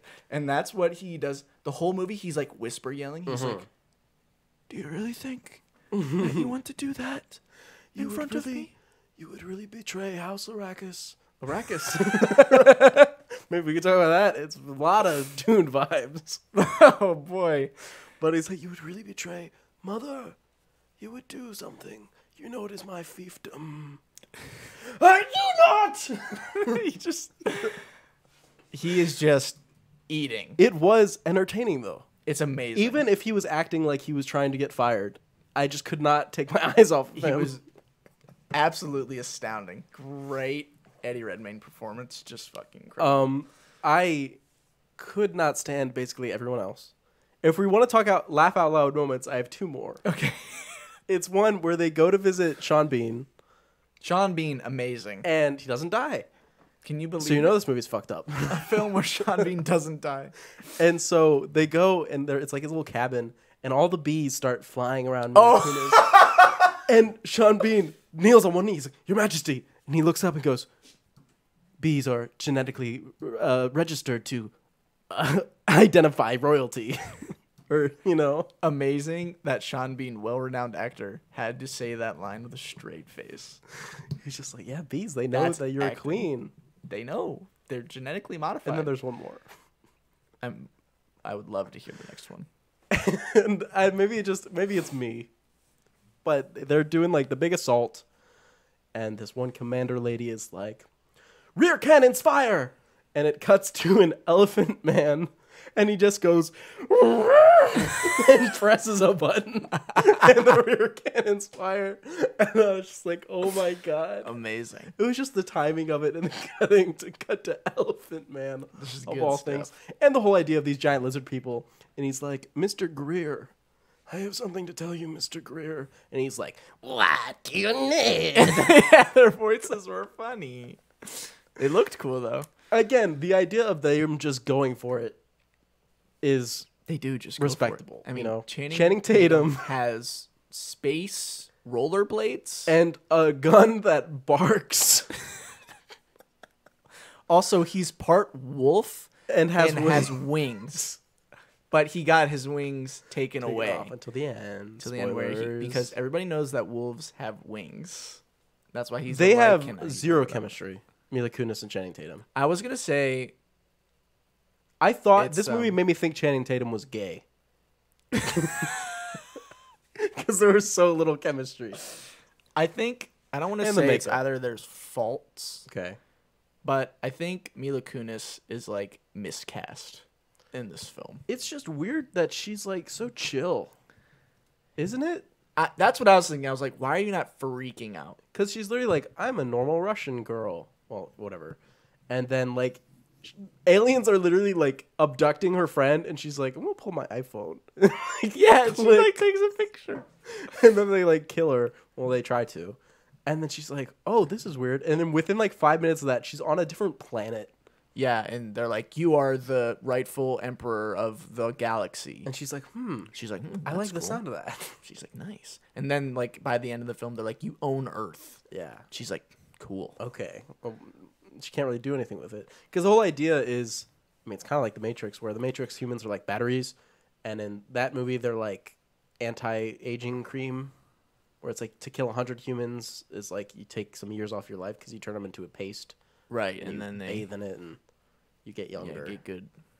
So I don't know. And the whole idea was the reincarnation was because she had like the same genes, I guess, as the mother from the movie or something. It was just like a match, and Yeah. they count that, and that counts, which is kind of interesting idea, I suppose. Mm-hmm. Also, you know what I just remembered? Remember the very beginning of the film when like that group of like 3 people are like sitting on top of the building watching Channing Tatum. That's like, a do the thing? Lycan-Tate. I can tell because of his boots. Right. They were like, they like never show up again. That's not true. They they do show up. Yeah? When they're in the field, the farm field, and they're making the crop circles, they're there and they attack, and the aliens are there, and it's like a 3-way battle going on, and Right. Okay. Well, that's the only other time I can think of. I've been proven wrong. But twice.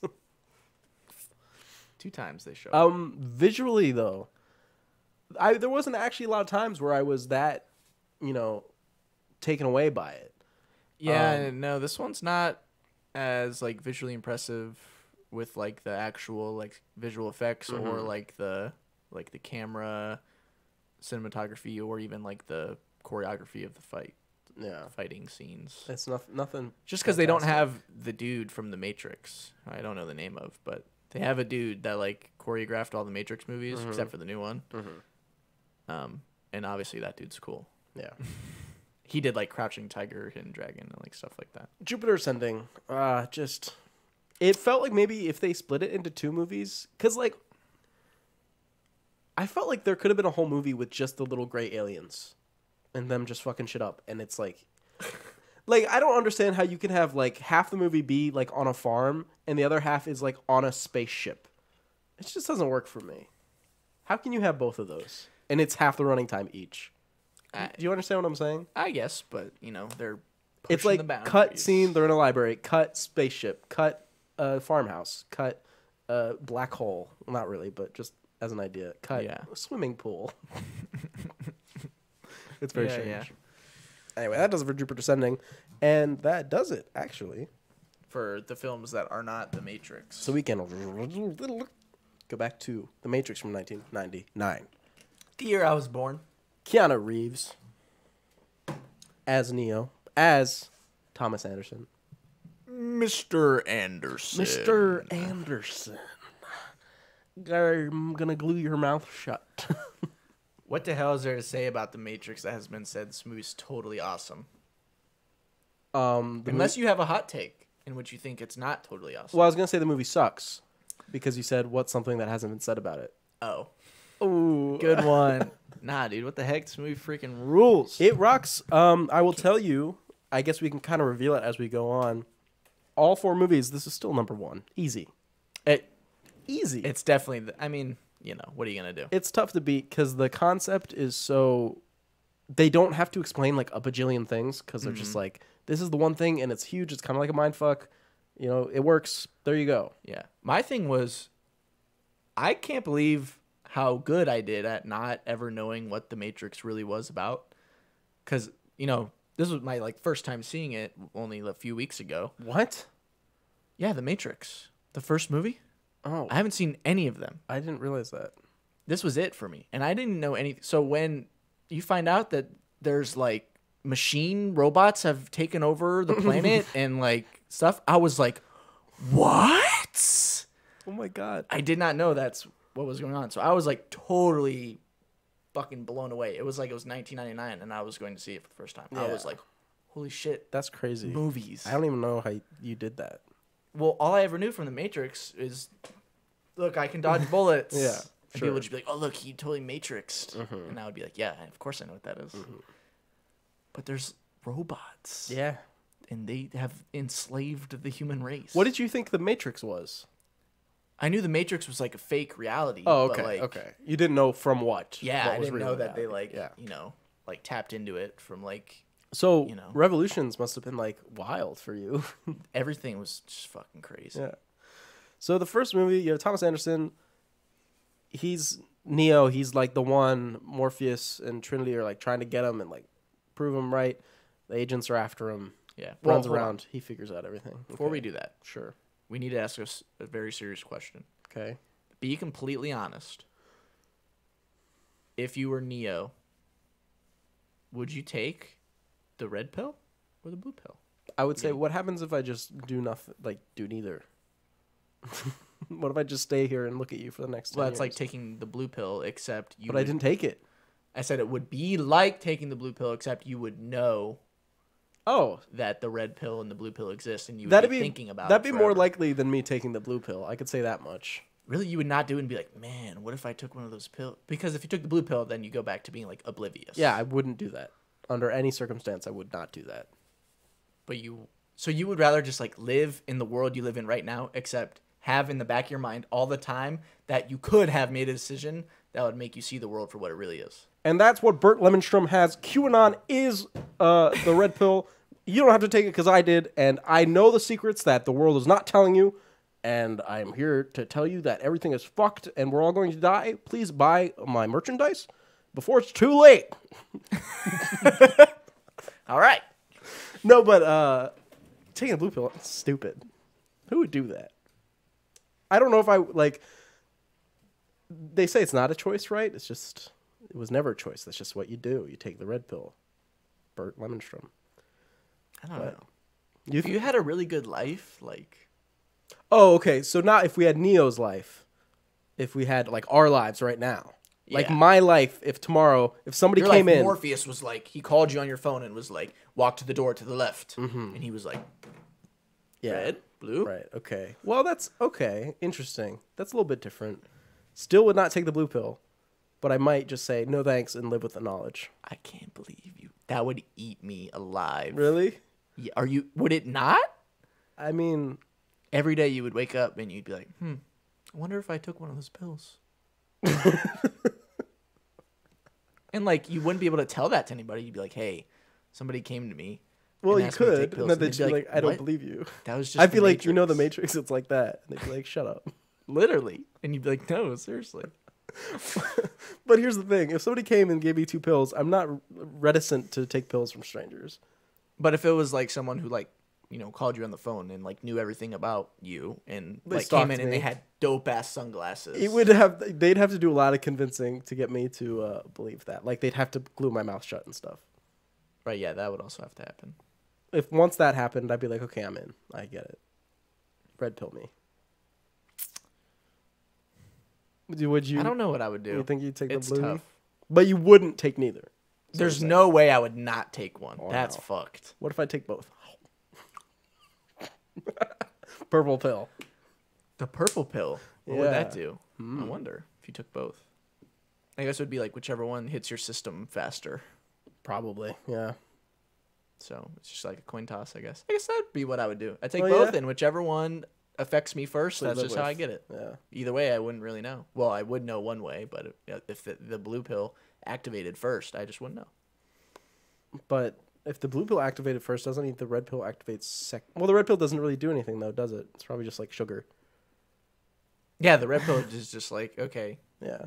we're going to unplug you now. Yeah, okay, well, let's go. Yeah, and then Cypher would be like, I'm going to fucking kill you all. You stole my $2 billion. He'd shoot you. And I'd be like, you're from The Sopranos. Oh, jeez. That's tough to say. Although I will say, I would never believe I was the one. If somebody told me you're the chosen one, I'd be like, fuck off. No, no. I am not. I would go for it. You would be the one? Even if, like, I knew, I'd be like, there's no way. I would just let everyone think I am, at least. Oh, yeah. You'd And be maybe like, I would I'm the just, like, guy. go into it. Be like, yeah, I'm the guy. That's interesting. So you'd literally Paul Atreides it. Yeah. Okay, that's fair enough. Just be like, you know what? I am the guy. I will become the guy. I am the Kwisatz Haderach. Damn right. Nice. Okay. Should we also take a little aside and point out that the Wachowskis, specifically Lana Wachowski, is like the biggest figure celebrity Hollywood thing that who came out openly as trans after The Matrix came out and everything, and was like a huge deal. And then soon after, Lily did as well. Right. And that The Matrix, at least when I've read about it a little bit, because they don't do a lot of media coverage at all. They like to stay, behind the scenes and everything.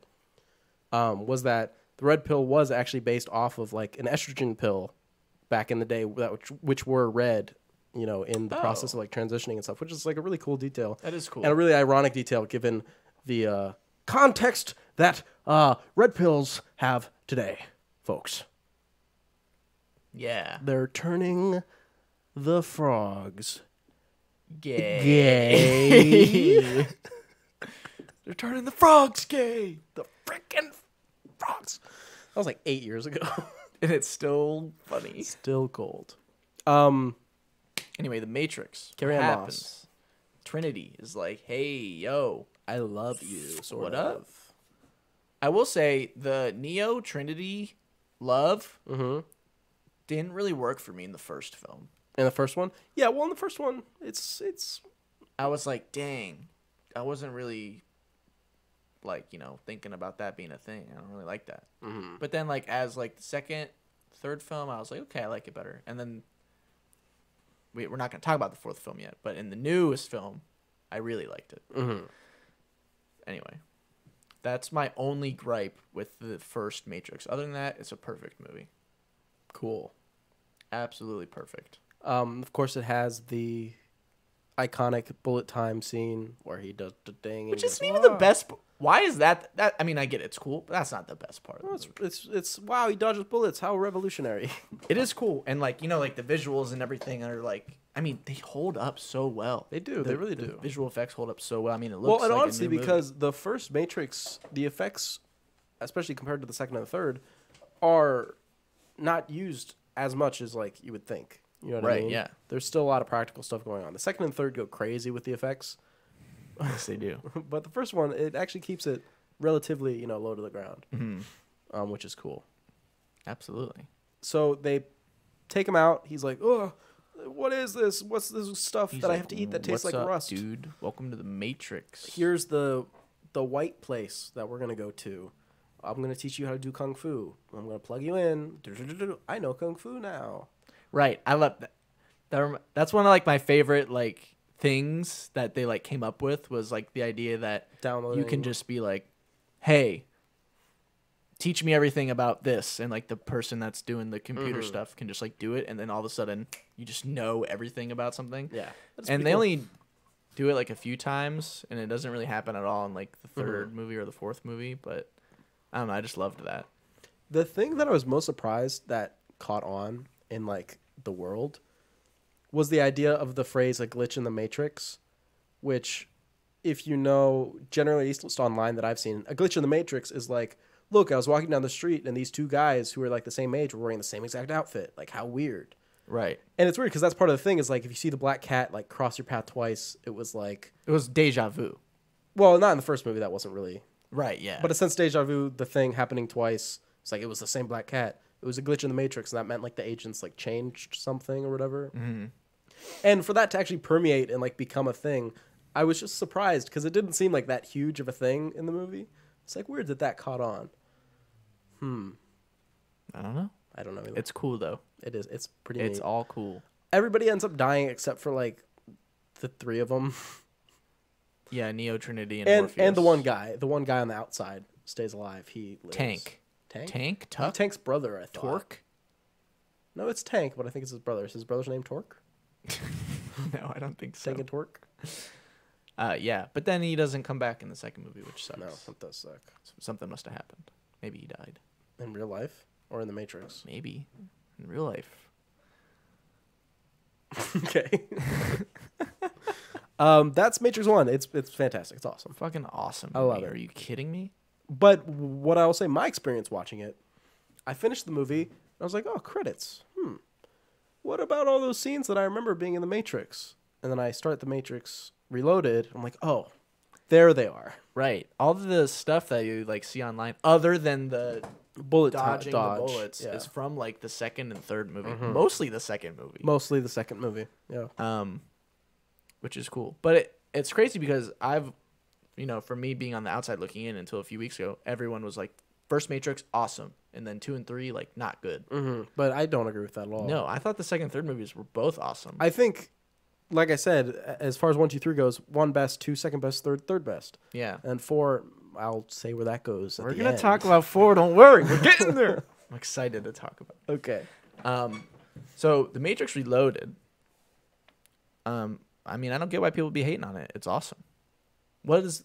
The premise of The Matrix Reloaded is... The architect at the end and getting to the source. Right. Yeah, and, like, Trinity, like, dies at the beginning of the movie, and it's, like, Neo's dream. And he's like, I don't want you to be in the Matrix. And then they have, like, that huge rave, and then they have sex for, like, 20 minutes, it feels. Remember that? Yeah. What's in the Zion. name of... They show Zion. Yeah. Which is, like, actual first time that you're, like, seeing it. And I was like, wow, weird that this wasn't even in the first movie. Yeah, they talk about it, but Yeah. they never show it. And I've seen a lot of people say that like Zion is like stupid or like isn't like cool, but it's like There's living in cooler things, but yeah, but the world has been taken over by AI robots, Right, so like they live in a cave, like that's it, dude. But anyway, and then the other thing is a lot of people I've always saw were hating on like the action scenes in The Matrix Reloaded. And specifically the Neo versus all the Agent Smiths scene. just because the effects are outdated or what? But I'm like, dude, I mean, maybe they're a little outdated, but they're not even that bad. They're And I mean, that they're was like totally, PS3.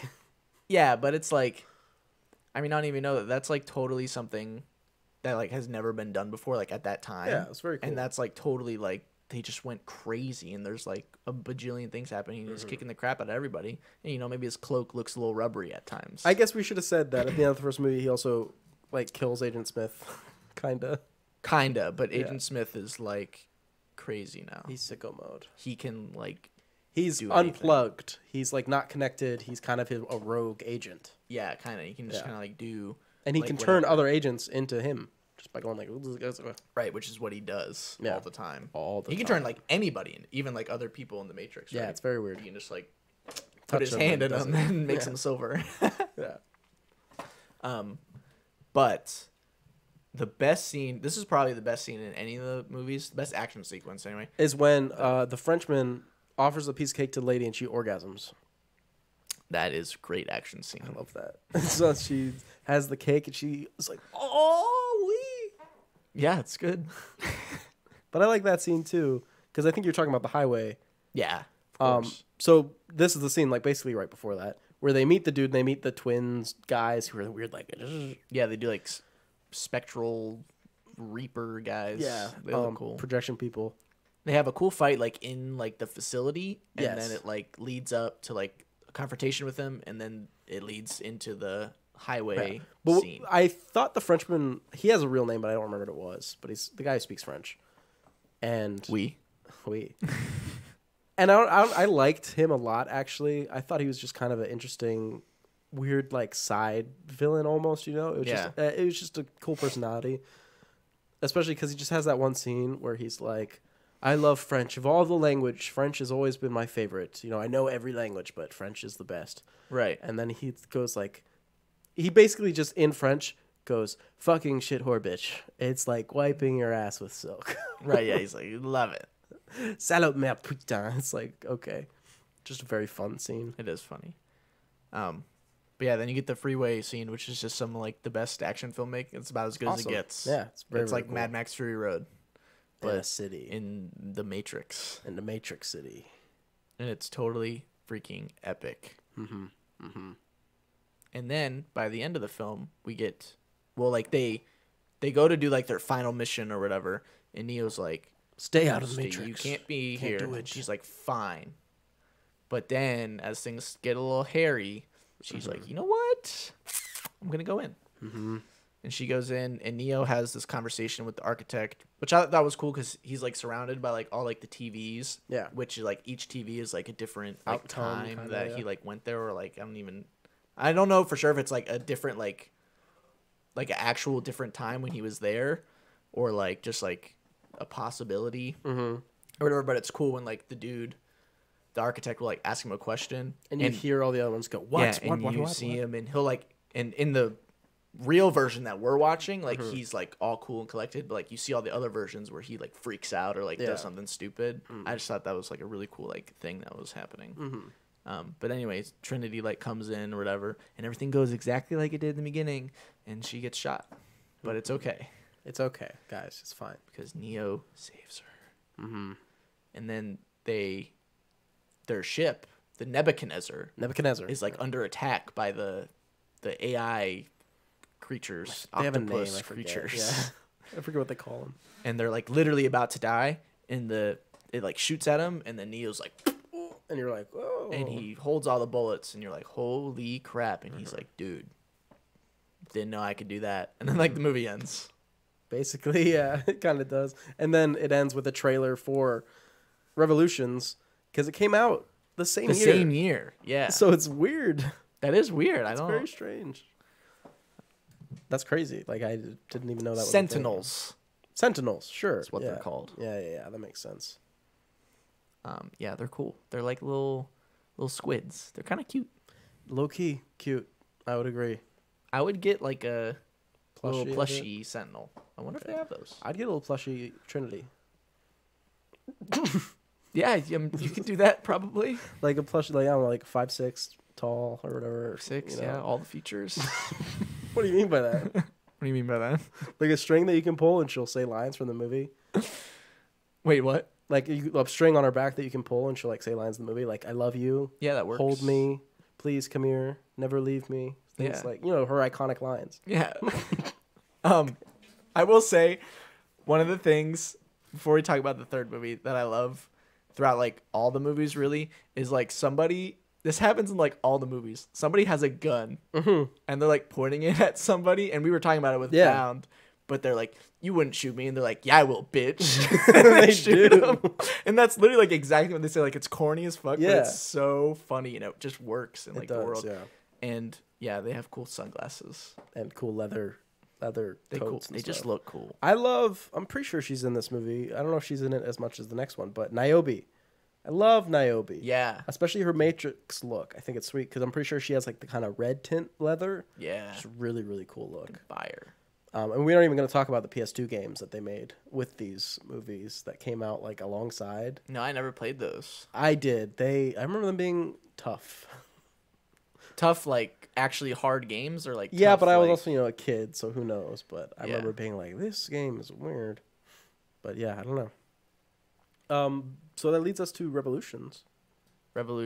Now, if you want me to be honest, the only thing I remember about this film is like the final awesome fight scene, because that like totally overtook the whole movie for me.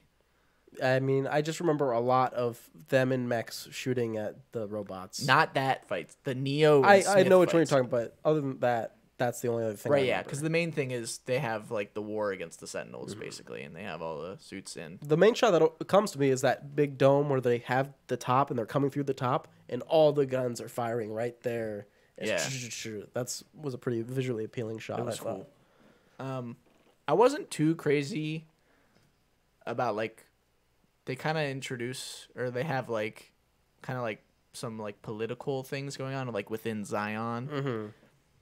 It's like the council. They're like, I need a captain to volunteer for. Yeah, I wasn't too into like all those scenes. Also, the Oracle changed. Just because, right? Yeah, the Oracle different now, and there's the little girl Sati. Yeah, who will be important in the next What do you mean? Yeah, but that scene was cool when Neo goes to like Harry Potter King's Cross, and instead of like Dumbledore, it's the people. Well, it's Warner Brothers, so didn't they do Harry Potter? What? Didn't Warner Brothers do Harry Potter?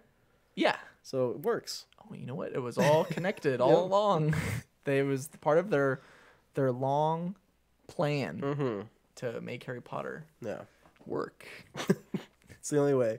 When they do the Cursed Child, it'll all tie back in. It'll all tie back in. But anyway, there's a fight scene which is just like all CGI at the end, and you know you're probably like, oh, all CGI like the Marvel movies, like the end of Shang-Chi, like I don't want that. No, because this is fucking awesome. It does work better. Versus Smith is the coolest shit I've ever seen in my entire life. They fight for like 20 minutes. Yeah. And they're like flying. They're flying around and exploding buildings, and when they punch each other, they punch so hard that like the force of the punch like creates like it's like raining super hard. So when they punch, it like pushes all the rain around them, and it creates like a cool bubble, and then like the rain keeps falling, and it's just fucking awesome. And then Neo is like, you know what? I win. And then he wins. And poor Smith. It's kind of, I honestly, I kind of felt kind of sad when Smith goes out. You think so? Yeah, because I don't know. It was just kind of sad. Okay. Hugo Weaving is just a good actor, I guess. Yes, I like him a lot. I just felt bad because he just wanted to get control. And also, Neo and Trinity are flying the ship, and Neo's like blinded. And there's a part where they're actually, you know, on the destroyed area and everything, and they fly above the clouds, and they actually see like the sky. Oh yeah. And I remember they like freak out. They like gasp, like, or Trinity does because Neo's blind. But she's like, oh, crazy. And I remember that moment actually for me was like, wow, she's been living underground until like right now. Right. And yeah. actually, I was like, that thing's crazy. The real sky, you know. And then Matrix, they crash, and she gets impaled like 30 times. And Neo's like, it's gonna be okay. And I was like, oh, just kidding. never mind. It didn't work out for them. You are dead. They Trinity. both die.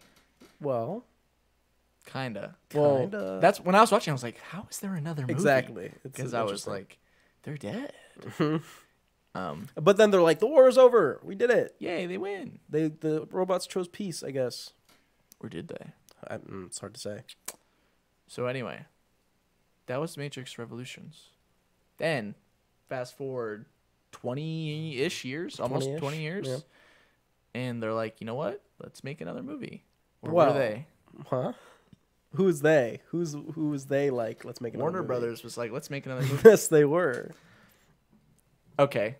I just want to we're going to talk about The Matrix Resurrections now, the new film. Yeah. Very divisive reviews, very split.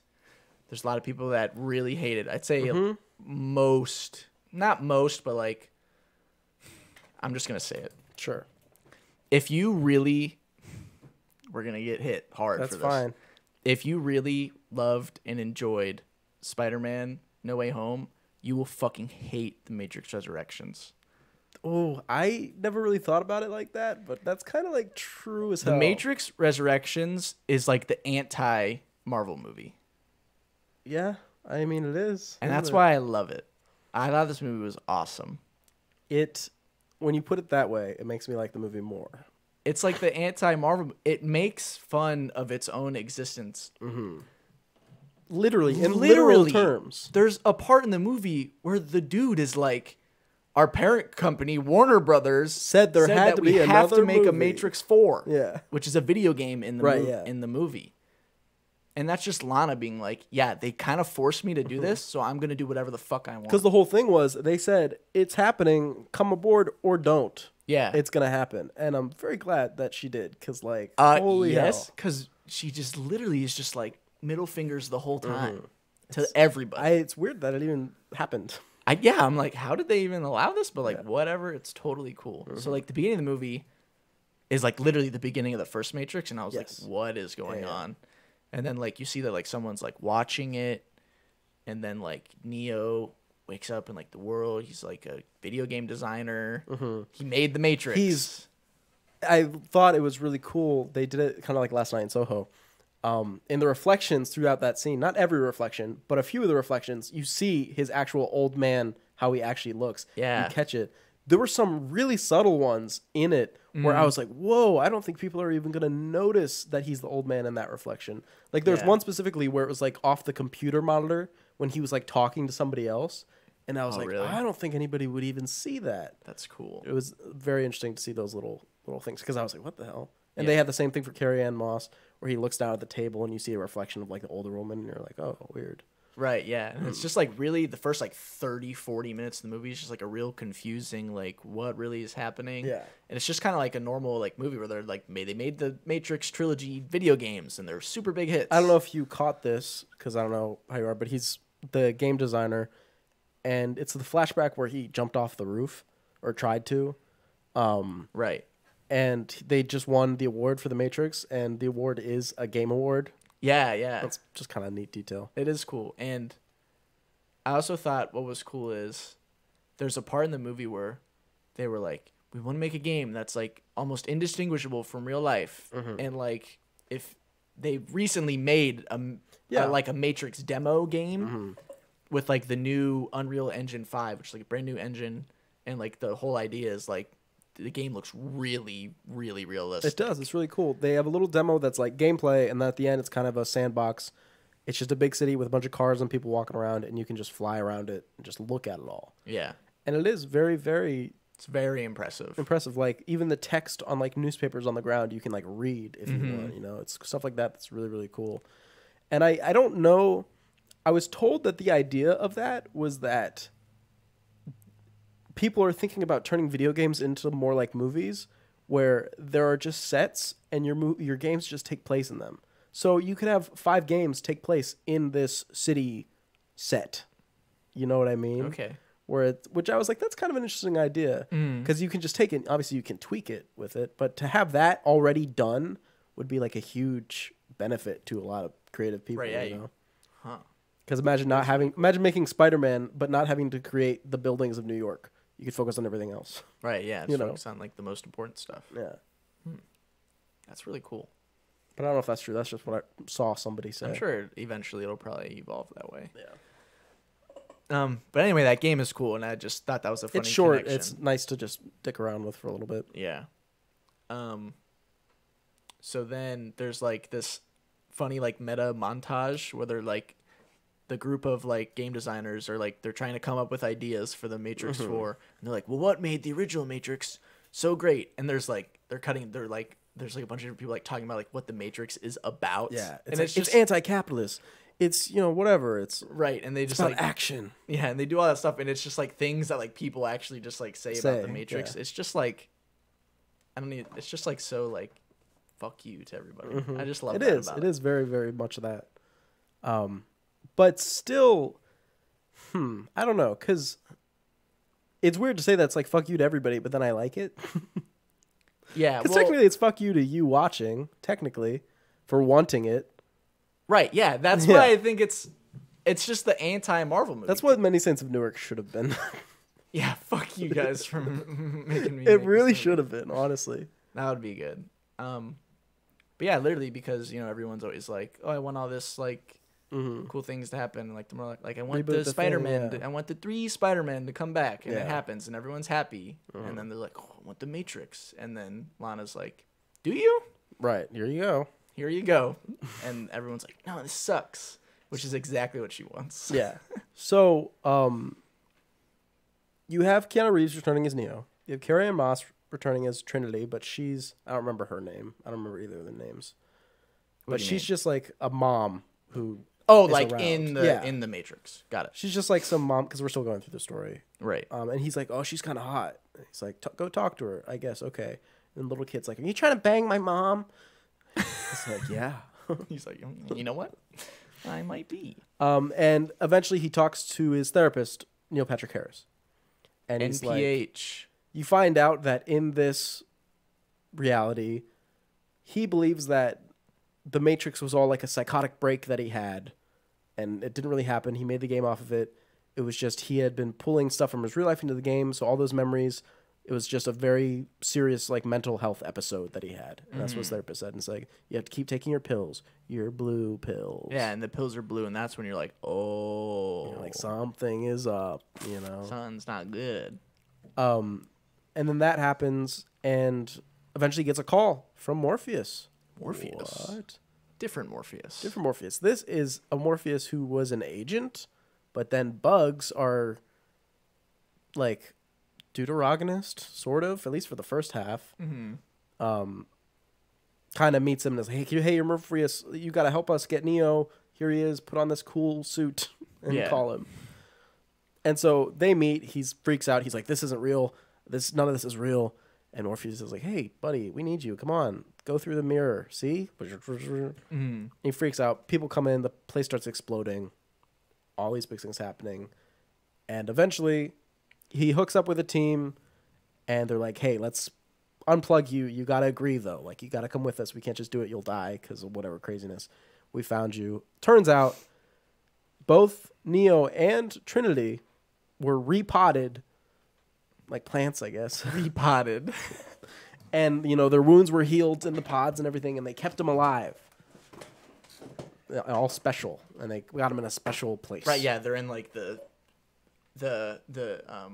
first class tower of the Sentinels enslavement. It's way up high. They're just like in their penthouse. Really nice place for them to be. So they wake them up. And they wake Neo up. Yes. Not Trinity. And Neo's like, okay, life is kind of back to normal, but not really. Weird. And they're like, I think he asked something like, where is everybody? He's like, oh, it's been like 80 years. Or no, like 60 years. 40 years?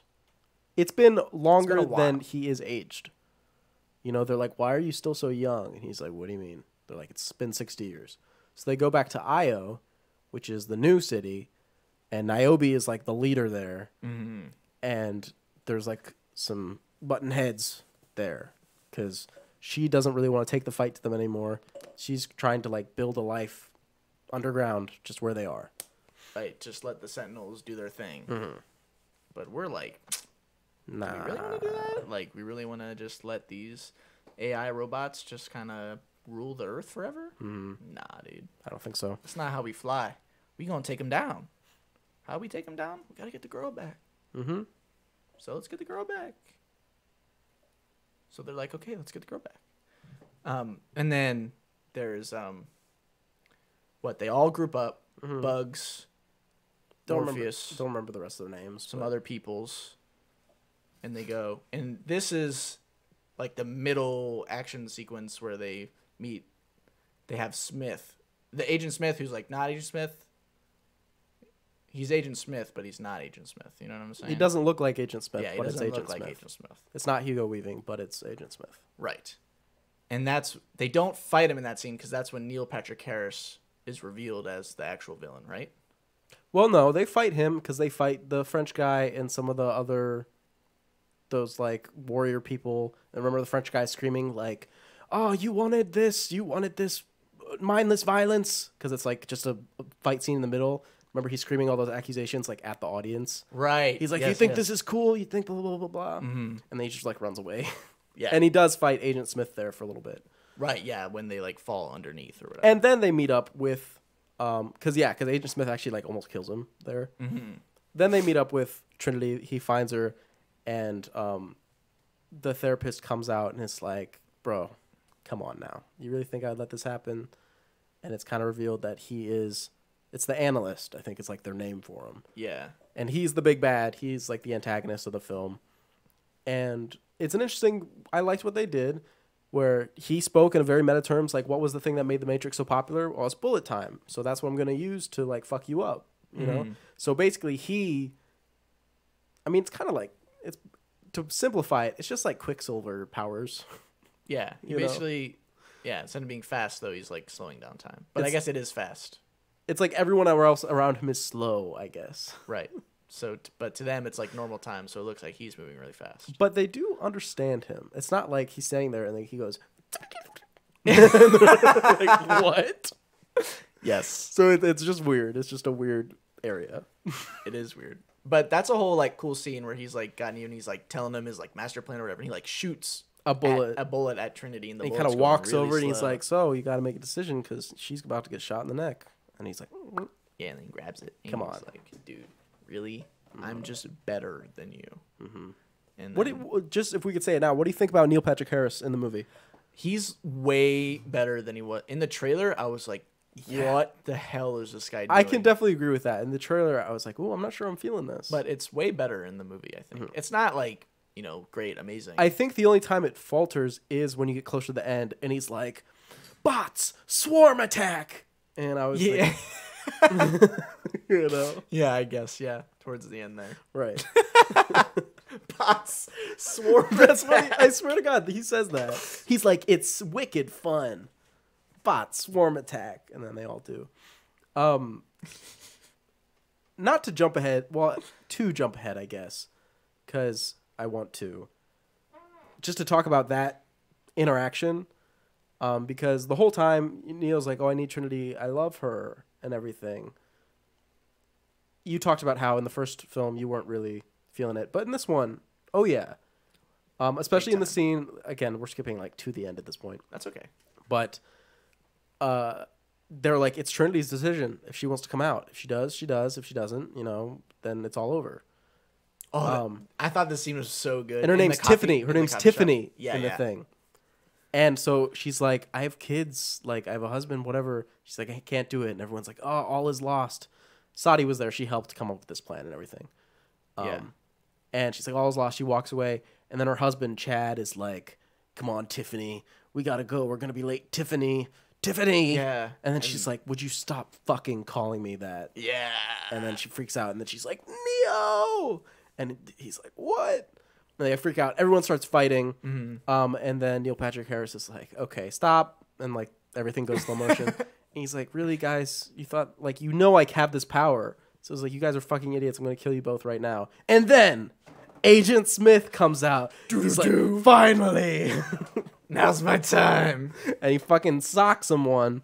And they have a little fight. And he's like, "Oh wow, how did you do that?" And they get away. It's a chase. He says, "Bots swarm attack." It just starts taking over everybody basically around them, and they are jumping off of buildings. Yeah, it's freaking smashing sick. into the thing. I thought this sequence was actually really cool. Wasn't very effective. Never. What? Oh, the people the mass jumping suicides. off the buildings. Yeah, no, wasn't really that effective. I don't know if it was a metaphor for anything, but maybe I don't know.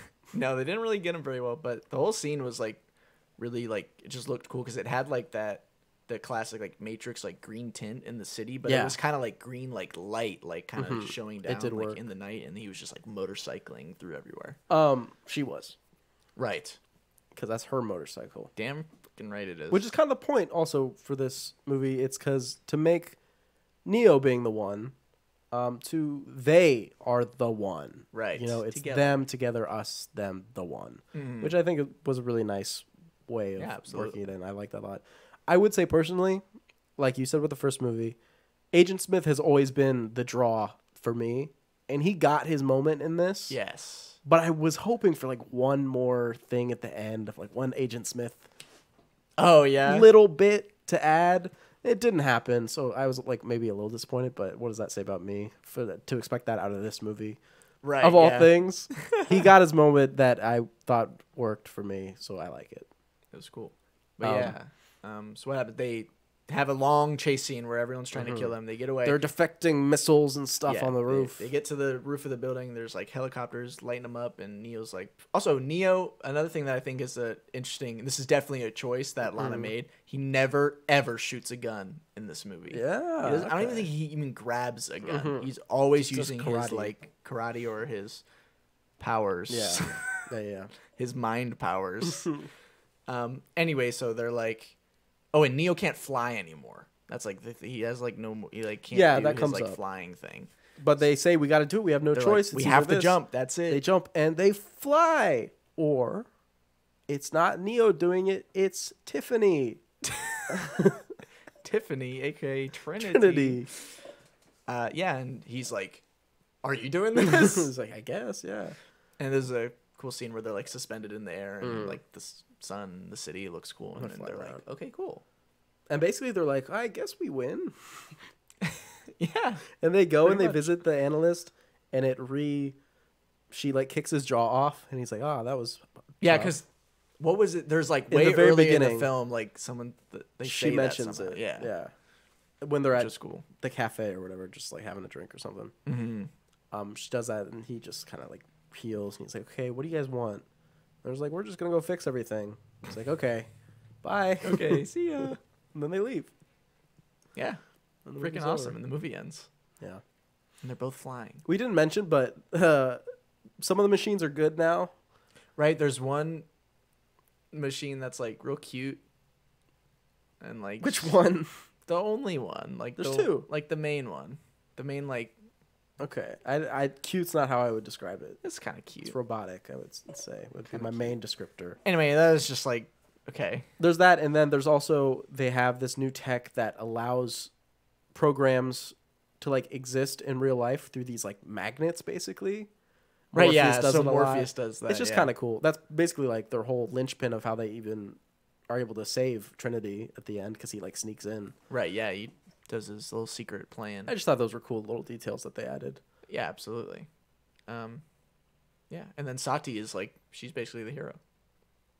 Sati from 3, the little cute little girl from the Matrix Revolution. What did you think of the two people I want to talk about is the Agent Smith actor and the Morpheus actor? What did you think?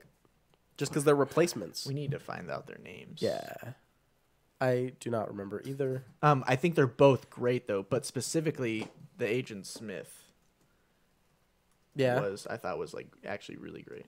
I mean the mannerisms and stuff, just trying to get it along the same lines and everything, it did feel very spot on to me. Mm-hmm. Like this is what he would sound like in this younger kind of cocky way. That's fucked up. Oh my god. 5.7? 5.7. That's fucked up. They didn't have to do him like that. Jeez. Jonathan Groff and Yahya Abdul-Mateen. Yes. I liked both of their performances. Good, but Jonathan Groff specifically I thought was really great. Yahya Abdul-Mateen, it was weird because it was not Morpheus, right? It was kind of a different take on the idea of Morpheus because there was almost like a level of, I want to say like camp to it. Because he wasn't wearing these dark colors. He was wearing like a bright orange suit, like a bright blue thing. Like it was a really different energy for the character. And I actually enjoyed it because it's this much younger actor, obviously. And it's the idea of he's this program of Morpheus, you know. And I just thought it was a very interesting edge that it brought to the character. I just thought it was kind of cool. No, definitely, yeah. But they both did great. Yeah. Yeah, honestly, you know what? Screw you guys. The Matrix Resurrections is awesome. Where does it land in the ranking? Of the Matrix movies, Mm-hmm. number 2. Yep. I'm so happy that you think the same way as me. Okay, so do you want to rank all of the actors in all the movies? actors? Who's the best actor out of every movie? Who played little girl Sati? Her. She's great.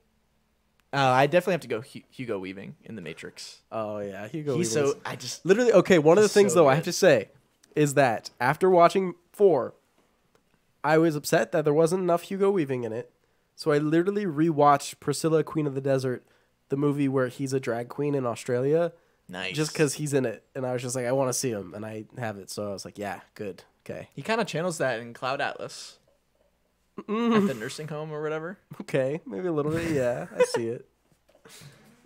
You ain't seen that movie. Yeah, he's the best. I love him. Mr. Anderson. So great. With like the little eyeball thing he does. Yeah. He's great. Anyway, let's rank the Wachowski films. What do you think? Oh really? Yeah, there's Okay. only like what, 7 of them? Sure. I put Jupiter Ascending at the bottom, but Let's make the definitive list. Jupiter Ascending at the Between the best bottom. of- Jupiter Ascending all I don't know the way at the maybe. bottom. Cloud Atlas. That's true. I would argue for Cloud Atlas at the bottom of the list. Okay.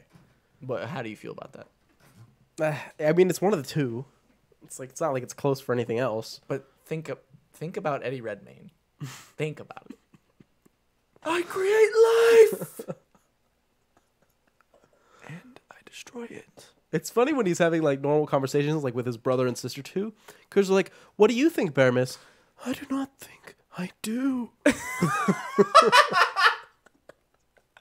He's so come on. Fine. Cloud Atlas Yes. at the bottom. Cloud Atlas at the bottom, stinker film. Then Jupiter Ascending, also a stinky film, but has. But it's Eddie like a Redmayne cheese. As It's like it stinks, but it tastes good. yeah, exactly. Now it actually, honestly, gets kind of hard because I kind of really like the rest of them. I would put Bound.